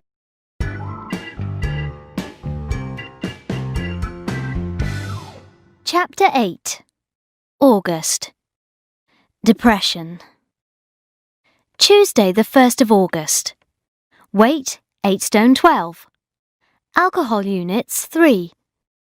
Cigarettes, 40. Calories, 450. I don't want to eat. 5 a.m. I'm very depressed. My boyfriend is sleeping with a golden woman with long legs. My mother is sleeping with a Portuguese man. I want to ring Daniel, but Tom has stuck a piece of paper to my telephone which says, "Do not ring Daniel or you will regret it." I hate being alone in the middle of the night, smoking and crying. Oh God, what's wrong with me? Why does nothing ever work out? It's because I'm too fat. Shall I ring Tom again? No, I only rang him 45 minutes ago. After I found the woman on the roof, I didn't say anything to Daniel. I walked downstairs, got into my car, and drove away. I went straight to Tom's. Tom gave me a large drink. When I got home, there were 3 messages from Daniel on my answer phone asking me to call him. but I didn't. Oh God, the birds have started singing. I have to go to work in 3.5 hours. I can't do it. Help! Help! I've had an idea. I'll ring Mum. 10 a.m. Mum was brilliant. Darling, she said, of course you haven't woken me. I'm just leaving for the TV studio. I can't believe you're acting this way over a stupid man. Forget about him. Go back to sleep. Go into work looking beautiful. Let everyone, including Daniel, see that you don't care about him. You'll be fine. Oh, but Mum, I have to work with Daniel. Darling, that's the wrong way round. He has to work with you. Anyway, it's time you got out of that job. I'm going to get you a job in television. I'm just going to work. I'm wearing a lot of makeup and a smart suit. Thursday the 3rd of August. Weight, 8 stone 11. Alcohol units, 0. Cigarettes, 25. Daniel kept sending me computer messages at work. We should talk. I didn't take any notice of them. But then, tonight, he came up to me outside the office as I was leaving. Darling, please, we really need to talk. I foolishly went for a drink with him. He kept saying, I feel so terrible, I really miss you. But when I said, Oh, Daniel, I miss you too, he said, The thing is, Suki and I... Suki? I said. What a strange name. Oh, I can't explain. It's very special. I'm sorry, love, he said, taking out his credit card and trying to get the attention of the waiter. But we're going to get married. Friday the 4th of August. Negative thoughts. 600 every minute. Crying attacks. 12. But only in the toilets. Office. 3rd floor toilets. Why did I think it was a good idea to have an affair with my boss? I heard Daniel on the phone talking to Suki and arranging to meet her tonight. He said, Not too bad, so far. I knew he was talking about me. Tuesday the 8th of August. 9 stone. Alcohol units, 7. Cigarettes, 29. Calories, 5 million. Negative thoughts, 0. General thoughts, 0. I just called Jude. I told her about Daniel and she was very shocked. She said she would call Shazza and arrange for us all to meet at 9. Wednesday the 9th of August. Weight, 9 stone 2. Alcohol units, 0, but I had so many last night. Cigarettes, 0. 8 a.m. I'm very happy after the night out with Jude and Shazza. We spent the evening talking about men and what emotional cowards they are. 9 a.m. Mum just rang. Darling, she said, guess what? Good Afternoon are looking for researchers. You know that TV news and current affairs programme? They're terribly good. I've spoken to Richard Finch, the editor, and told him all about you. He wants you to come in on Monday for a chat. Monday? Oh my God, that only gives me 5 days to learn about current affairs. Saturday the 12th of August. Weight, 9 stone 3. Alcohol units, 3. Very good. Cigarettes, 32. Very bad. Calories, 1,800. Number of articles about current affairs, 1.5. Minutes spent having imaginary conversations with Daniel, 120. Very good. Right. I am going to be very positive about everything. I am going to change my life. I am going to learn everything about current affairs and stop smoking completely. I am going to form a mature relationship with an adult man. 6:45 p.m. I was just starting to watch the 6 o'clock news to learn about current affairs when Mum came into my flat carrying bags. "Now, darling," she said, "I've brought you some smart suits of mine for Monday." I looked in the bags and saw something bright yellow. Mum," I began, but my mother's phone was ringing. "Ah, that will be Julio," she said, and started talking to him. "Put the suit on," she said to me. Now she has gone off to a party, leaving me dressed in a bright blue suit with a green blouse and lots of blue eyeshadow. "Don't be silly, darling," she said. "If you don't do something about your appearance, you'll never get a new job, never mind another boyfriend." Midnight. After she'd gone, I called Tom, who took me to a party. It was the party of a friend of his from art school. I met someone there called Gav. He was about 22.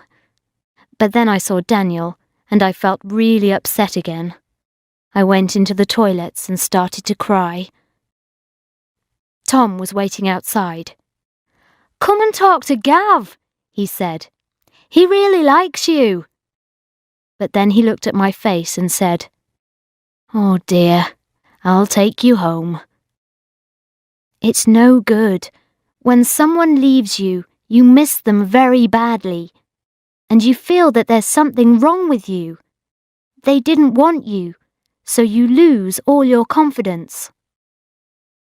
Sunday the 13th of August. I couldn't sleep last night, so I tried to read a magazine. There was a photo of Mark Darcy inside. It was in an article about London's 50 most eligible bachelors. The 50 richest unmarried men in London. Monday the 14th of August. I'm terrified about my interview with Good Afternoon. I've told Perpetua I have to go to the doctor's. Oh, the telephone is ringing. I can't believe it. It was Richard Finch's personal assistant. She had a South London accent and sounded very young. Richard Finch is away in Blackpool this morning, so the interview has been changed to Wednesday. Wednesday the 16th of August. I went to the interview. First I met Richard Finch's personal assistant, Patchouli. She was wearing cycle shorts and she had a nose ring. Several men were sitting round a table. Most of them were very young. But one of them was middle-aged with curly blonde hair. This was Richard Finch. He was talking to the young men excitedly. Suddenly, he looked at me.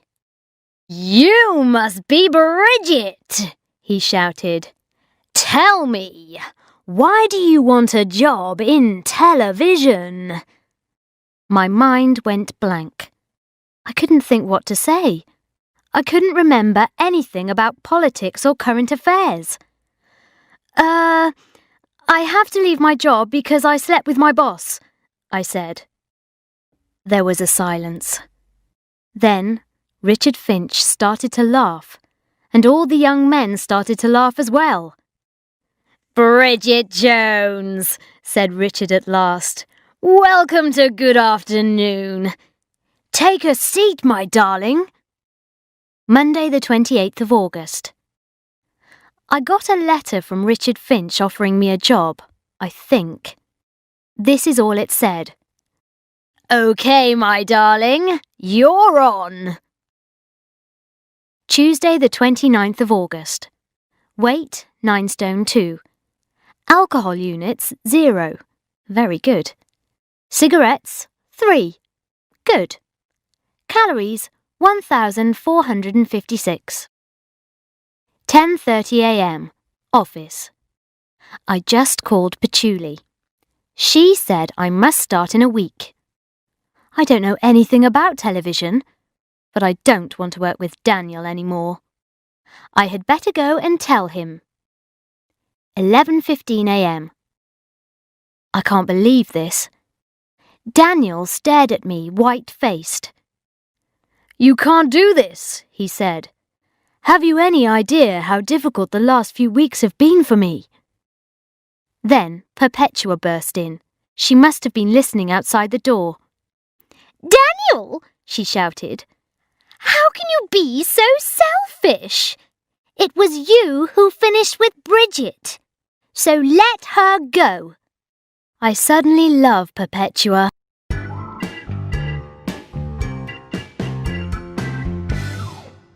Chapter 9. September. A new job. Monday the 4th of September. Weight 9 stone. Alcohol units 0. Cigarettes 27. Calories 15. Minutes spent having imaginary conversations with Daniel 145. Good, better. 8 a.m. Today is the first day at my new job. 8:30 a.m. Mum just rang. I thought she was going to wish me good luck. "Guess what, darling?" she began. "Elaine and Malcolm have invited you to their Ruby wedding party. They've been married for 40 years and they're having a party to celebrate." Who were Elaine and Malcolm? Oh yes, Mark Darcy's parents. "He told Elaine he thought you were very attractive," my mother said. "Really?" I said, feeling pleased. "Well, I'm sure that's what he meant anyway, darling." "What exactly did he say?" I asked. "He said you were very, well, bizarre." "But, Mother, bizarre means weird," I said. "Yes, but it's a lovely word, isn't it?" said my mother. "Anyway, you can ask him all about it at the wedding party." 9 p.m. I'm in bed, completely exhausted. Starting a new job is very tiring. There was a meeting at 9:30. I was late, but it wasn't my fault. I was stopped at the door of the TV studios by the security guards. I had to wait until Patchouli, Richard's assistant, came to get me. She arrived at last with 2 huge dogs.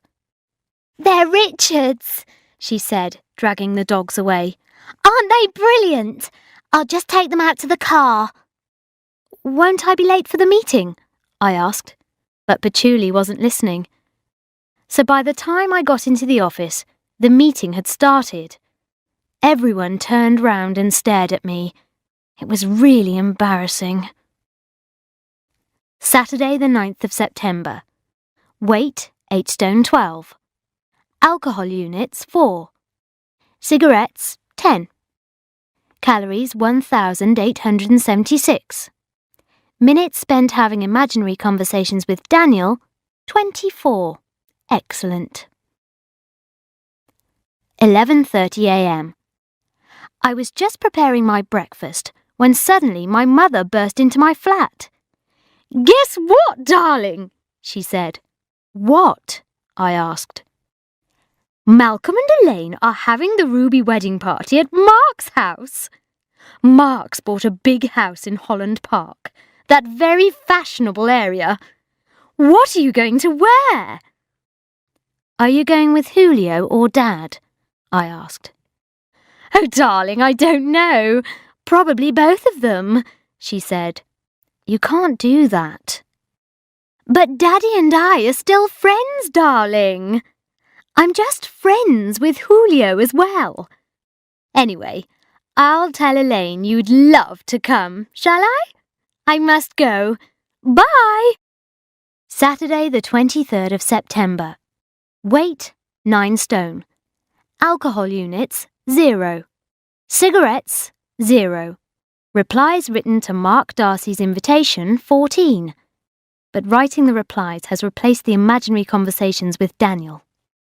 10 a.m. Right.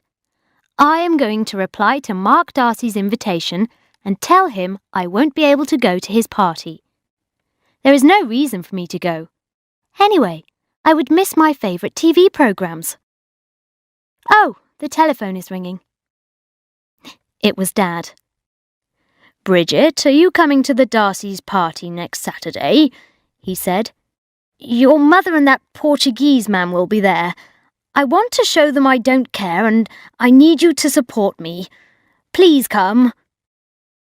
11:30 a.m. I've replied to Mark Darcy. I've accepted his invitation. Tuesday the 26th of September.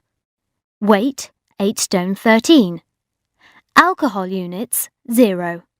Cigarettes 0. Calories 1,256. Thoughts about Daniel 0. Negative thoughts 0. I'm getting on really well at Good Afternoon. I think I might have a special talent for popular TV programmes.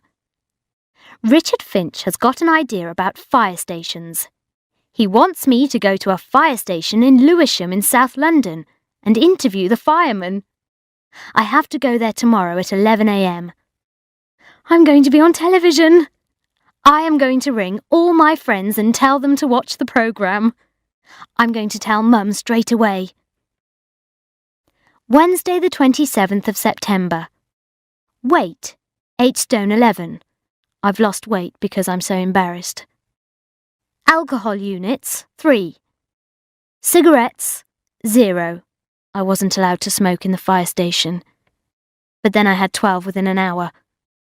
Calories 1,584. 9 p.m. I've never been so embarrassed in my life. I spent all day getting ready for the interviews at the fire station. Richard Finch had told me that when they started filming at 5 o'clock, I had to slide down the fireman's pole.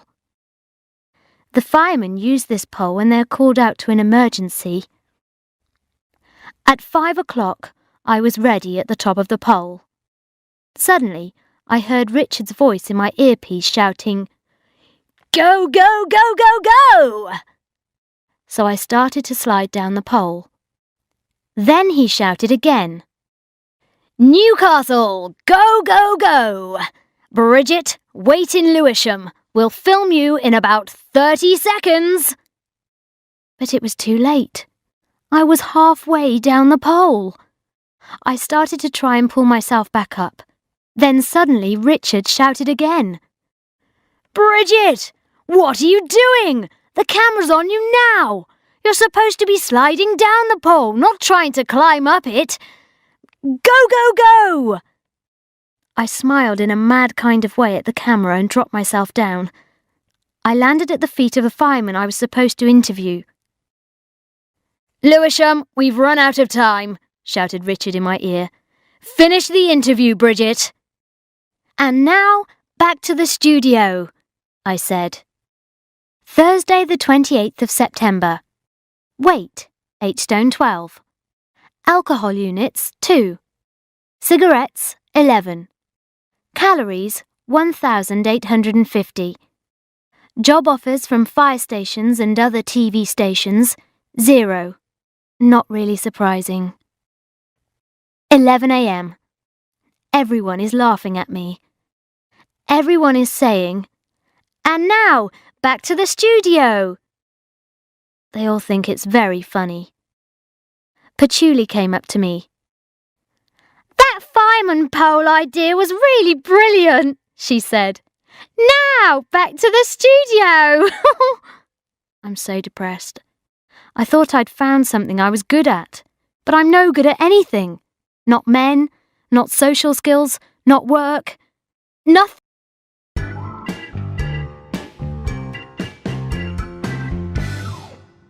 Chapter 10. October. A date with Darcy.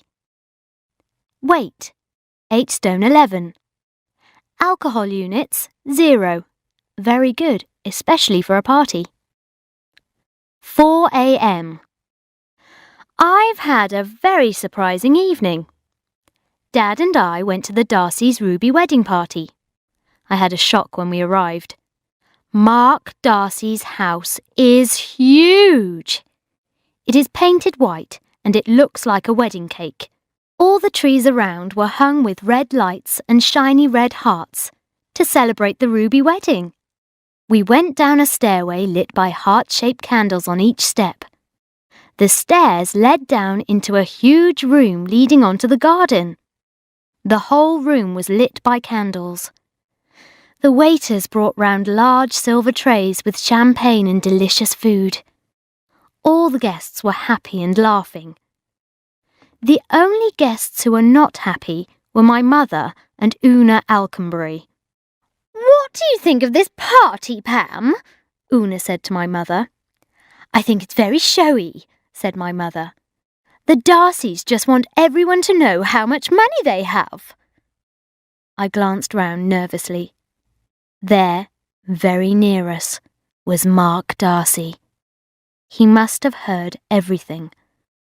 I started to say something, but he walked away. It was time for dinner. The guests stood in a line, waiting to be shown to their seats.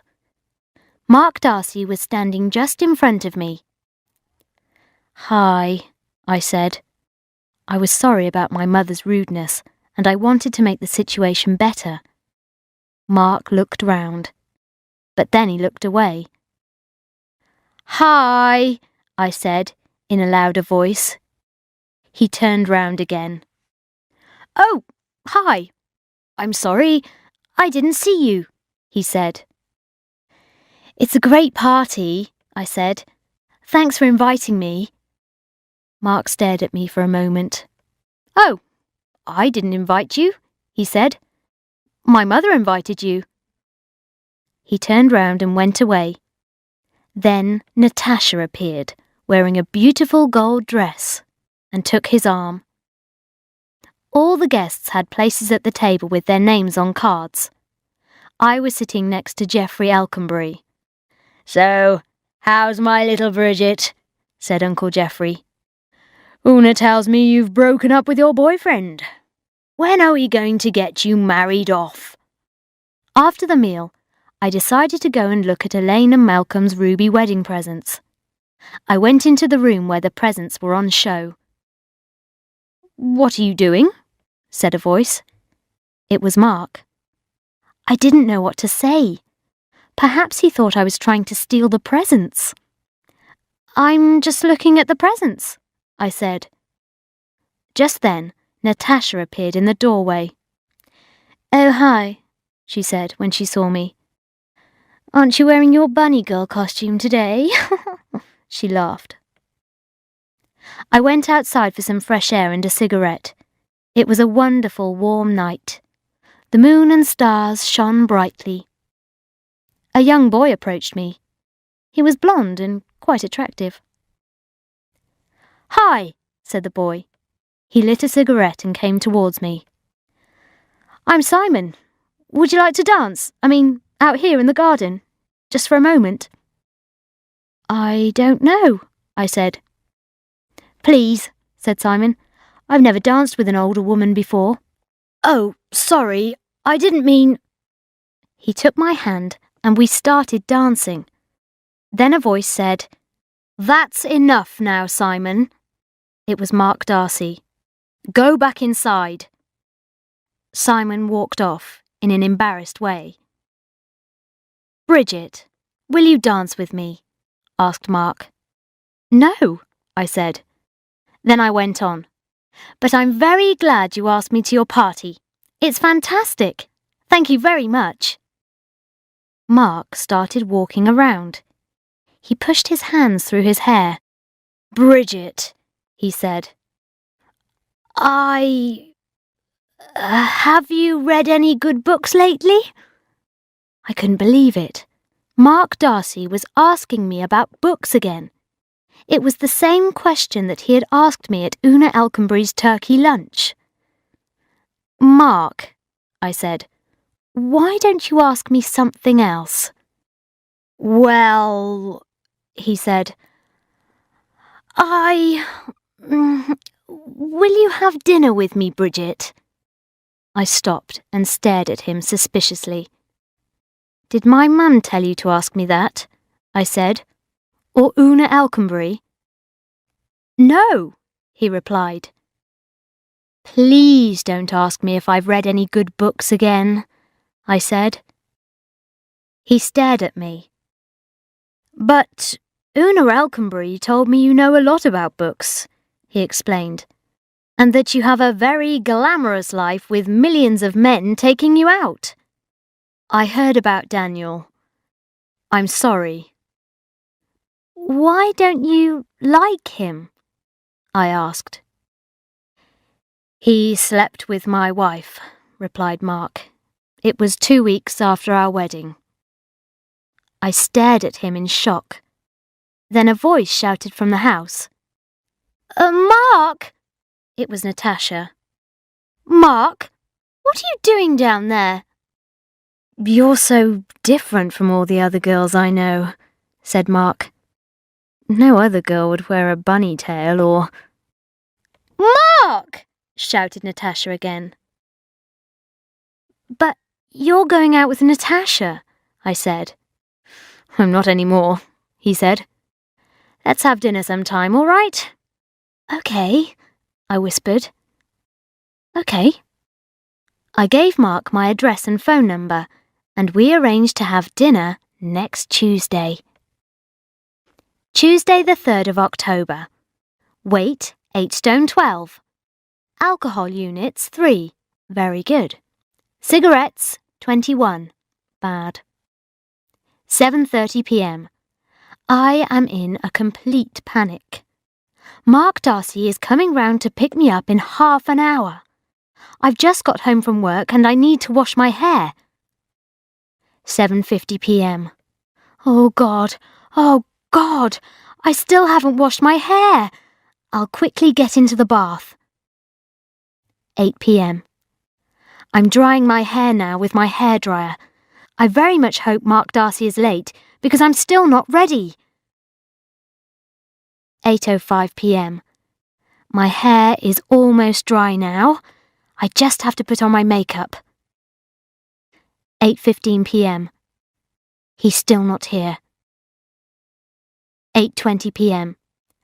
I'm almost ready now. Perhaps I'll change my dress. 8:30 p.m. This is weird. He's more than half an hour late. 9 p.m. I can't believe it. Mark Darcy has decided not to come. The rat! Thursday the 5th of October. Weight 8 stone 13. Bad. Chocolate bars 4. 11 a.m. I'm in the toilets at work. Richard Finch has given me a job to do. Right, Bridget, he said. It's the end of the Isabella Rossellini trial today. They're going to decide if she's innocent or guilty. Go down to the High Court and interview her. I had no idea what he was talking about. You do know who Isabella Rossellini is, don't you? Said Richard. You do read the newspapers sometimes? Yes, of course, I said. I didn't want to say that I had never heard of Isabella Rossellini. I'm going to meet the camera crew at the law courts. I have to report on a story for television without knowing what it is about. 11:05 a.m.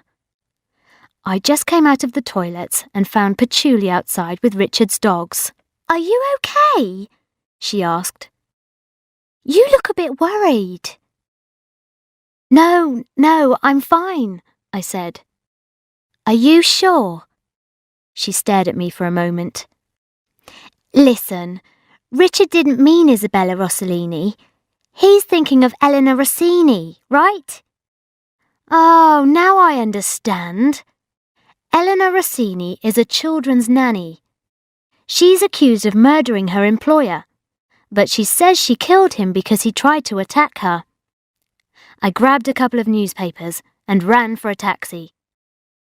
3 p.m. I can't believe what just happened. I was outside the High Court with a crowd of reporters. We were waiting for the trial to end when I realised I needed some cigarettes. "Do you think it's okay if I go to the shop on the corner?" I asked the cameraman. "Yes," he said. "I'll come and get you if the trial ends and Eleanor comes out." I was just standing in the shop when a man came in. "Can you give me a box of chocolates?" he asked. I turned round. It was Mark Darcy.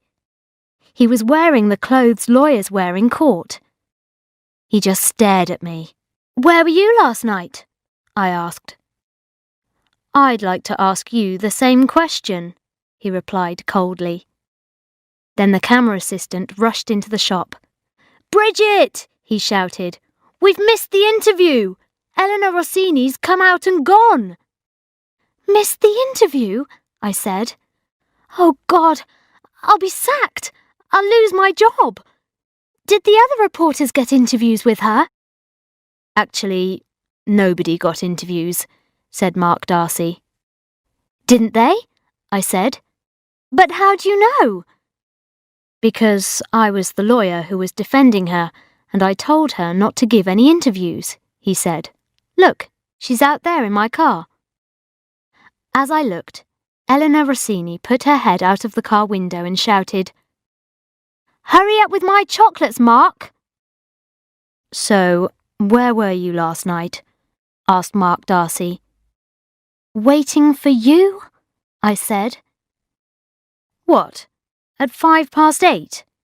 I rang on your doorbell 12 times. "Yes, I was drying my hair." "Do you have a big, noisy hairdryer?" asked Mark suddenly. "Yes," I said proudly. "Why?" "Maybe you should get a quieter hairdryer or dry your hair earlier," he said, laughing. "Come on, get your cameraman. I'll see what I can do for you." Oh, God, how embarrassing. I feel like such an idiot. 9 p.m. I'm so happy. Thanks to Mark, I was the only reporter to get an interview with Eleanor Rossini. My interview was broadcast on the Good Afternoon programme today. I recorded it, and I've watched it 5 times. Friday the 6th of October. Weight, 9 stone. Alcohol units, 6. Number of times I have checked to see if Mark Darcy has called, 21. Number of times I have watched video, 9. 9 p.m. Mum rang tonight to talk about the Darcy's Ruby wedding party. She kept saying how marvellous Mark Darcy was. I keep hoping Mark might ring me up and ask me for another date after what happened with the hairdryer. Maybe I should write him a note to say thank you for the interview and sorry about the hairdryer. Friday the 13th of October. Weight, 9 stone 3. Alcohol units, 0. Calories, 0. Oh, God, I'm so lonely. There's a whole weekend in front of me with no one to have fun with. But I don't care. I've got some nice food in my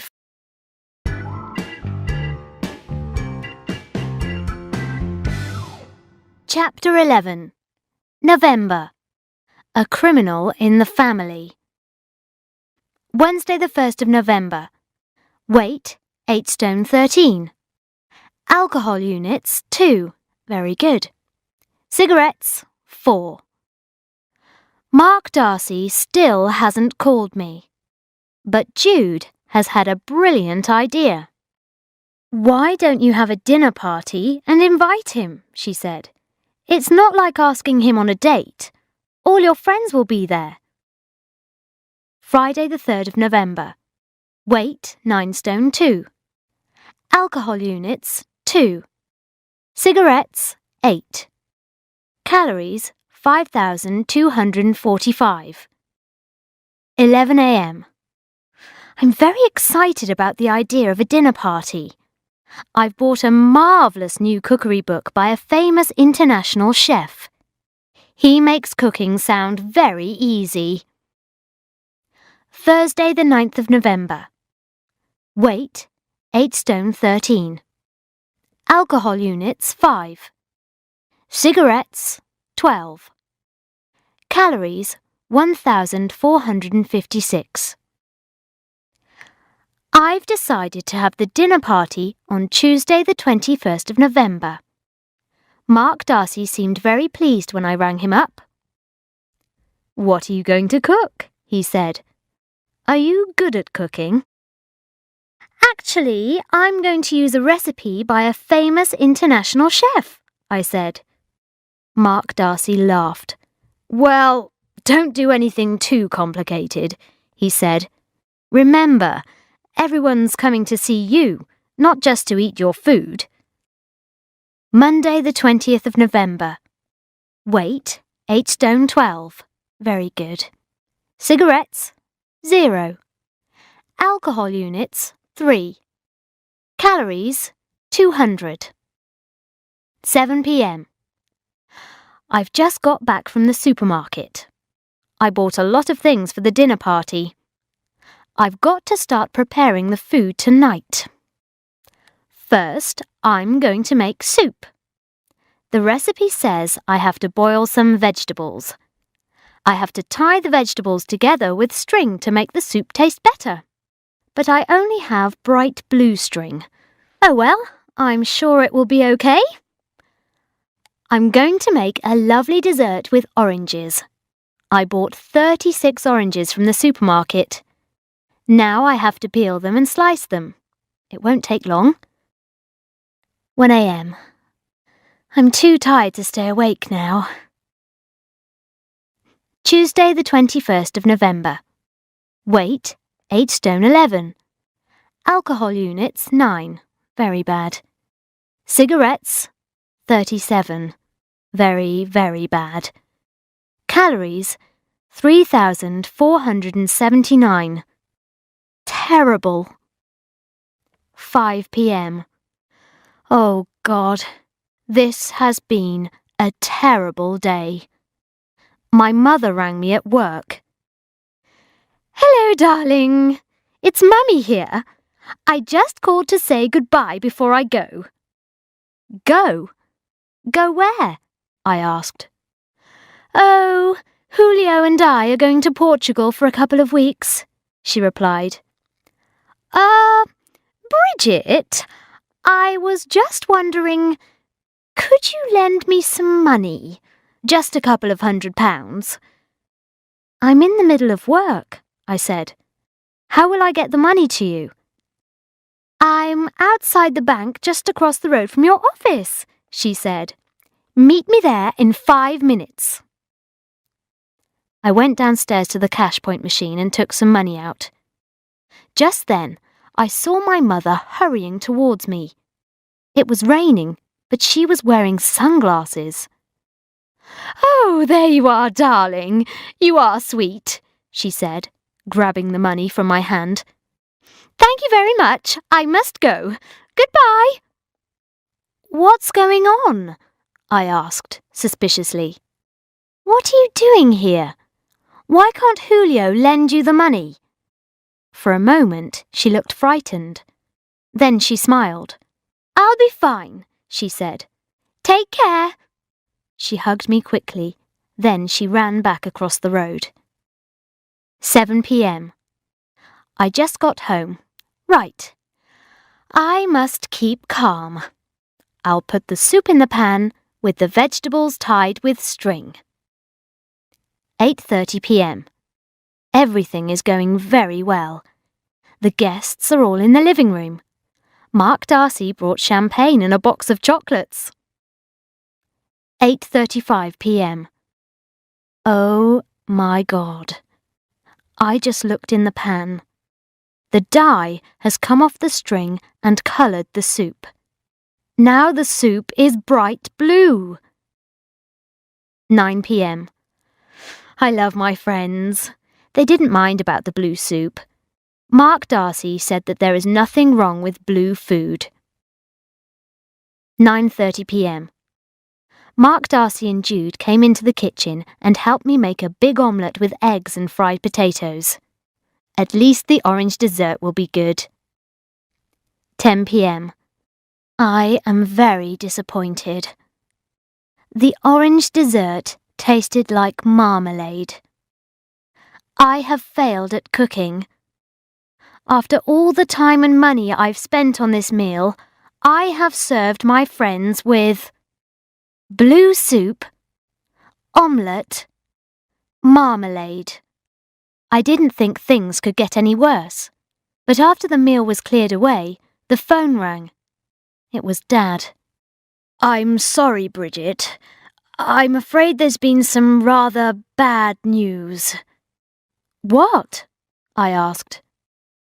"Your mother and Julio are wanted by the police." 2 a.m. I'm in a single bed in Una and Jeffrey Alconbury's spare room. When Dad told me the news about Mum and Julio, I was very shocked. "What's happened?" I asked.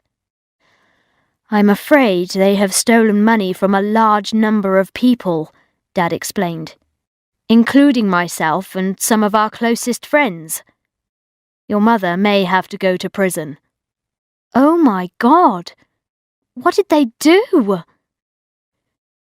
"Julio pretended that he owned some timeshare apartments in Portugal. Your mother persuaded our friends to buy the apartments.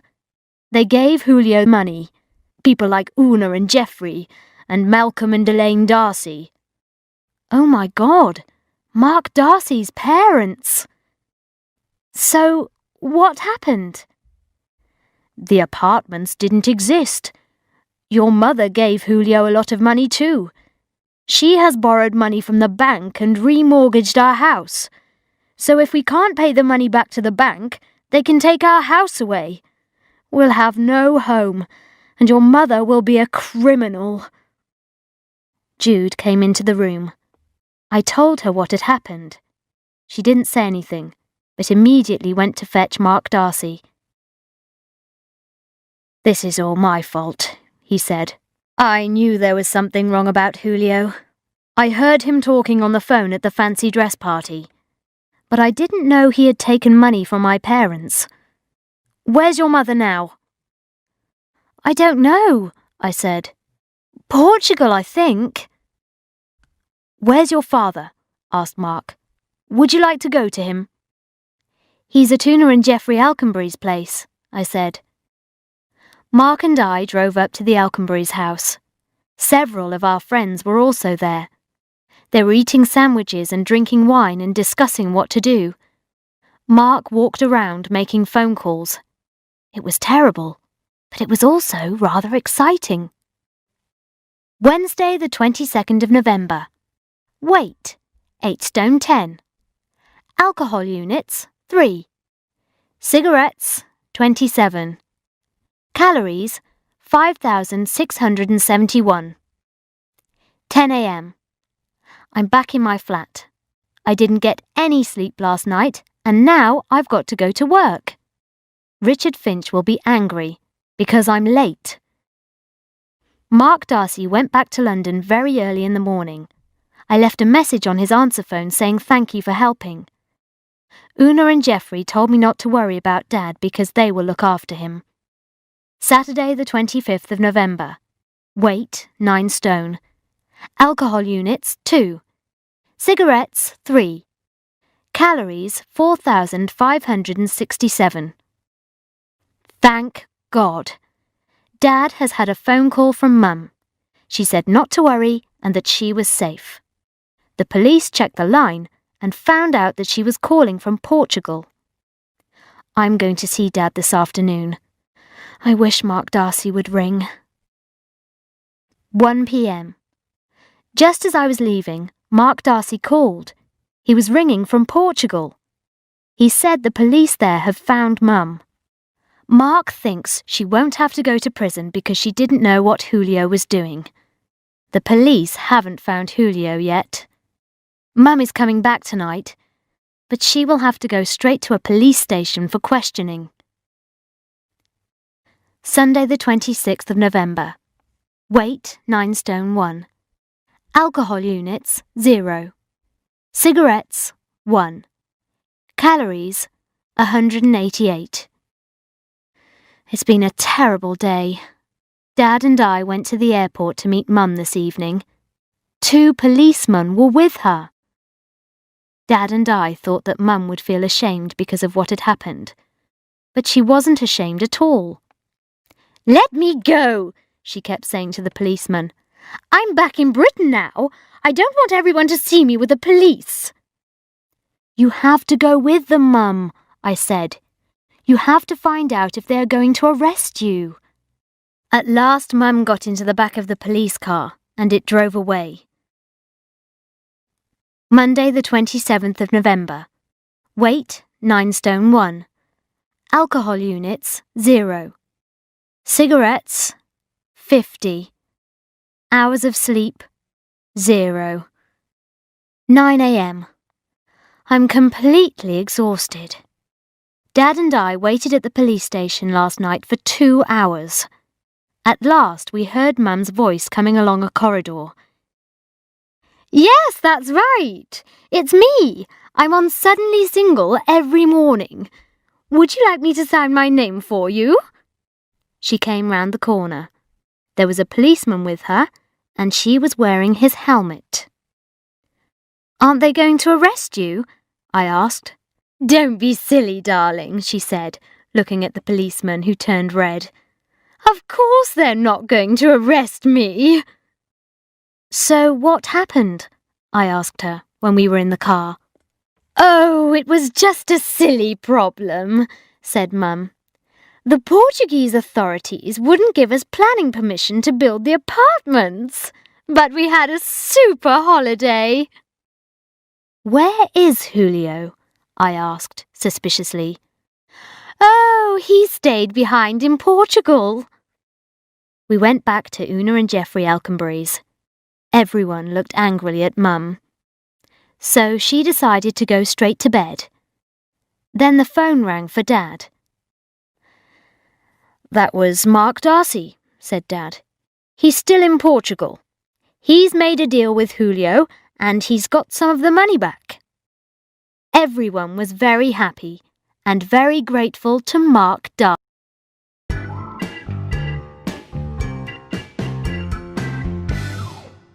Chapter 12. December. An excellent year's progress. Monday the 4th of December. Weight 9 stone 2. Must lose some weight before Christmas. Alcohol units 3. Cigarettes 7. Calories 3,876. Oh dear. I've just been to the supermarket. The shops are all beginning to get ready for Christmas. Mark Darcy still hasn't called me. Tuesday the 5th of December. Weight 9 stone 2. I really am going to go on a diet today. Alcohol units 4. Cigarettes 10. Calories 3,245. Better. Mark Darcy still hasn't called. Maybe he is too good to go out with me. I should go out with someone else. For example, Daniel. I just called Shazza. She said I must not go out with Daniel again. 2 a.m. Why hasn't Mark Darcy called me? Why? Why? Friday the 8th of December. Weight 9 stone 5. Alcohol units 4. Good. Cigarettes 12. Excellent. Christmas presents bought 0. Cards sent 0. 4 p.m. Jude just called. She said, "See you at Rebecca's place on Sunday." "Rebecca's place?" I said. "What's happening at Rebecca's?" "Oh, hasn't she—" "She's just having a few friends round. I think it's a kind of dinner party." "I'm busy on Sunday," I said. This wasn't true, but I didn't want to tell Jude that I hadn't been invited. Why had Rebecca invited Jude and not me? 9 p.m. I had a drink with Shazza, and she said, "What are you wearing to Rebecca's party on Sunday?" Midnight. I must not get upset about not being invited to Rebecca's party. It's not important. 5:30 a.m. Why hasn't Rebecca invited me to her party? Why? Saturday the 9th of December. Christmas parties to look forward to? 0. 7:45 a.m. I was woken up by a call from my mother. "Hello, darling. Are you coming to the Vibrant TV party on Tuesday?" she asked brightly. "Everyone's going." Vibrant TV is the name of the TV company I work for. "I haven't been invited," I said. "Maybe you haven't worked there long enough," she said. "But, Mum," I interrupted, "you don't work for Vibrant TV." "Well, that's different, darling," she said. "I've got to go now. Bye!" 11:30 a.m. I called Tom to see if he wanted to go out tonight. "Sorry," he said. "I'm busy. But I'll see you tomorrow at Rebecca's party." Tom has only met Rebecca twice, and I've known her for 9 years. So why has she invited Tom and not me? 2 p.m. I went shopping and bumped into Rebecca in a department store. "Hi," I said excitedly. "Oh, hello," she said in a cold voice. "I can't stop to talk, I'm in a hurry." As she left the shop, I tried not to cry. Christmas is supposed to be a time of happiness, for families, romance, warmth and presents. But if you have no boyfriend, your mother is going out with a Portuguese criminal, and your friends don't want you anymore, it's very sad and lonely. Monday the 11th of December.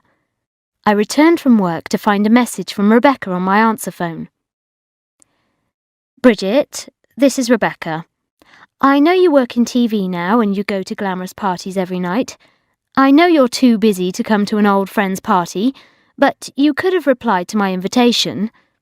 I called Rebecca immediately, but there was no reply. I decided to go round to her place. As I was going downstairs, I met Dan, the Australian guy who lives in the flat underneath. "Hi," he said. "Did you get your mail? I've been putting it under your door so you don't have to come downstairs in the cold every morning." I rushed back upstairs and went into my flat. I lifted up the doormat. There, under the mat, was a little pile of letters, Christmas cards, and invitations. They were all addressed to me. Thursday the 14th of December. Weight, 9 stone 3. Alcohol units, 2. Cigarettes, 14. Calories, 1,500. Parties, parties, parties. Everyone is inviting me to Christmas parties. Friday the 22nd of December. It's nearly Christmas. I've started thinking about Daniel again. I can't believe that he hasn't sent me a Christmas card. Saturday the 23rd of December. Weight, 9 stone 4. Alcohol units, 12. Cigarettes, 38. Calories, 2,976. 6:45 p.m. Oh God, I'm so lonely. Even Jude has forgotten about me. She's with vile Richard tonight. 7 p.m. Jude called me. She was crying. Jude is coming round. She'll be here by 7:30. Vile Richard has gone back to his old girlfriend. 8 p.m. Daniel just called.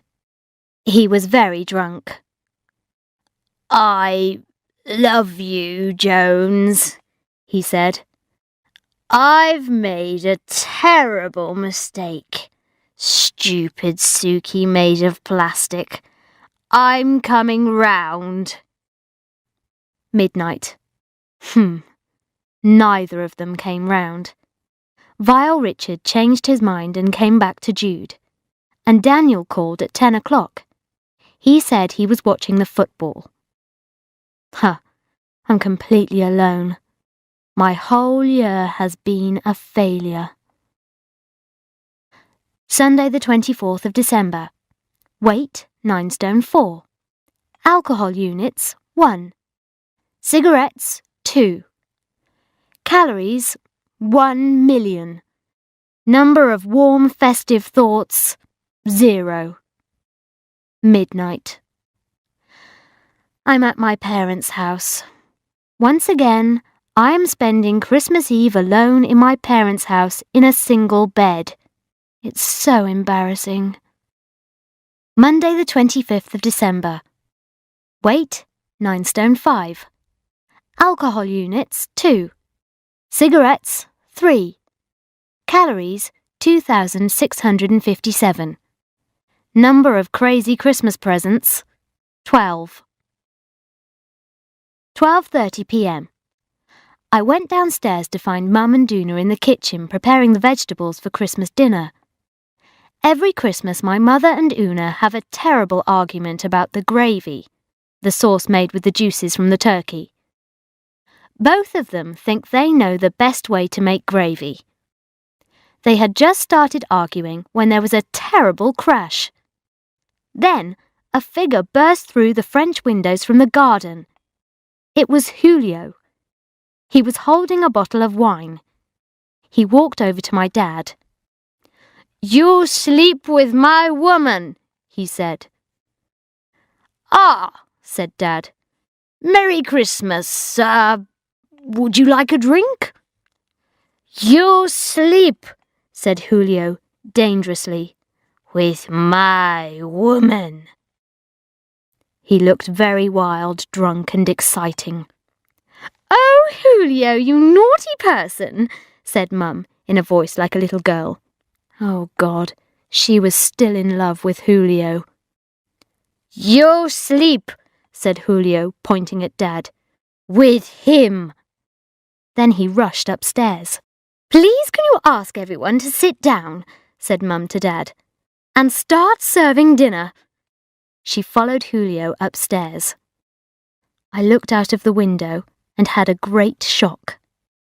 Mark Darcy was walking across the garden.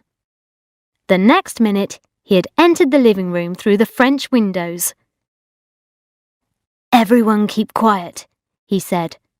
"The police are outside. I'm not sure if Julio's violent. We need to get your mum to come downstairs. Then the police can go upstairs and arrest him." I had a brilliant idea. I knew exactly how to get Mum to come down. "OK, leave it to me," I said. I walked to the bottom of the stairs. "Mum!" I shouted.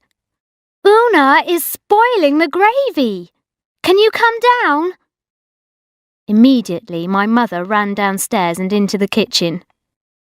2 policemen ran upstairs and brought down Julio. They took him away. Suddenly, I felt a strong hand on my arm. "Come on," said Mark Darcy. "What?" I said. "Don't say what, Bridget, say pardon," said Mum. "Mrs. Jones," said Mark firmly, "I am taking Bridget away to celebrate Christmas." I took Mark Darcy's hand. "Merry Christmas, everyone," I said. "I expect we'll see you all at the New Year's Day turkey lunch." This is what happened next. Mark Darcy took me to a hotel for champagne and Christmas lunch. It was very easy to talk to him. He told me all about Julio. Mark had met Julio in Portugal, but Julio had refused to return the money he'd stolen. But then I thought of a way to make Julio come back to England, Mark said. "What?" Don't say what, Bridget? Say pardon, he said, and I laughed. I realised that Julio really loves your mother, Mark went on. So I told him she was spending Christmas with your dad. Julio was so jealous that he came straight back to England. So then the police could arrest him.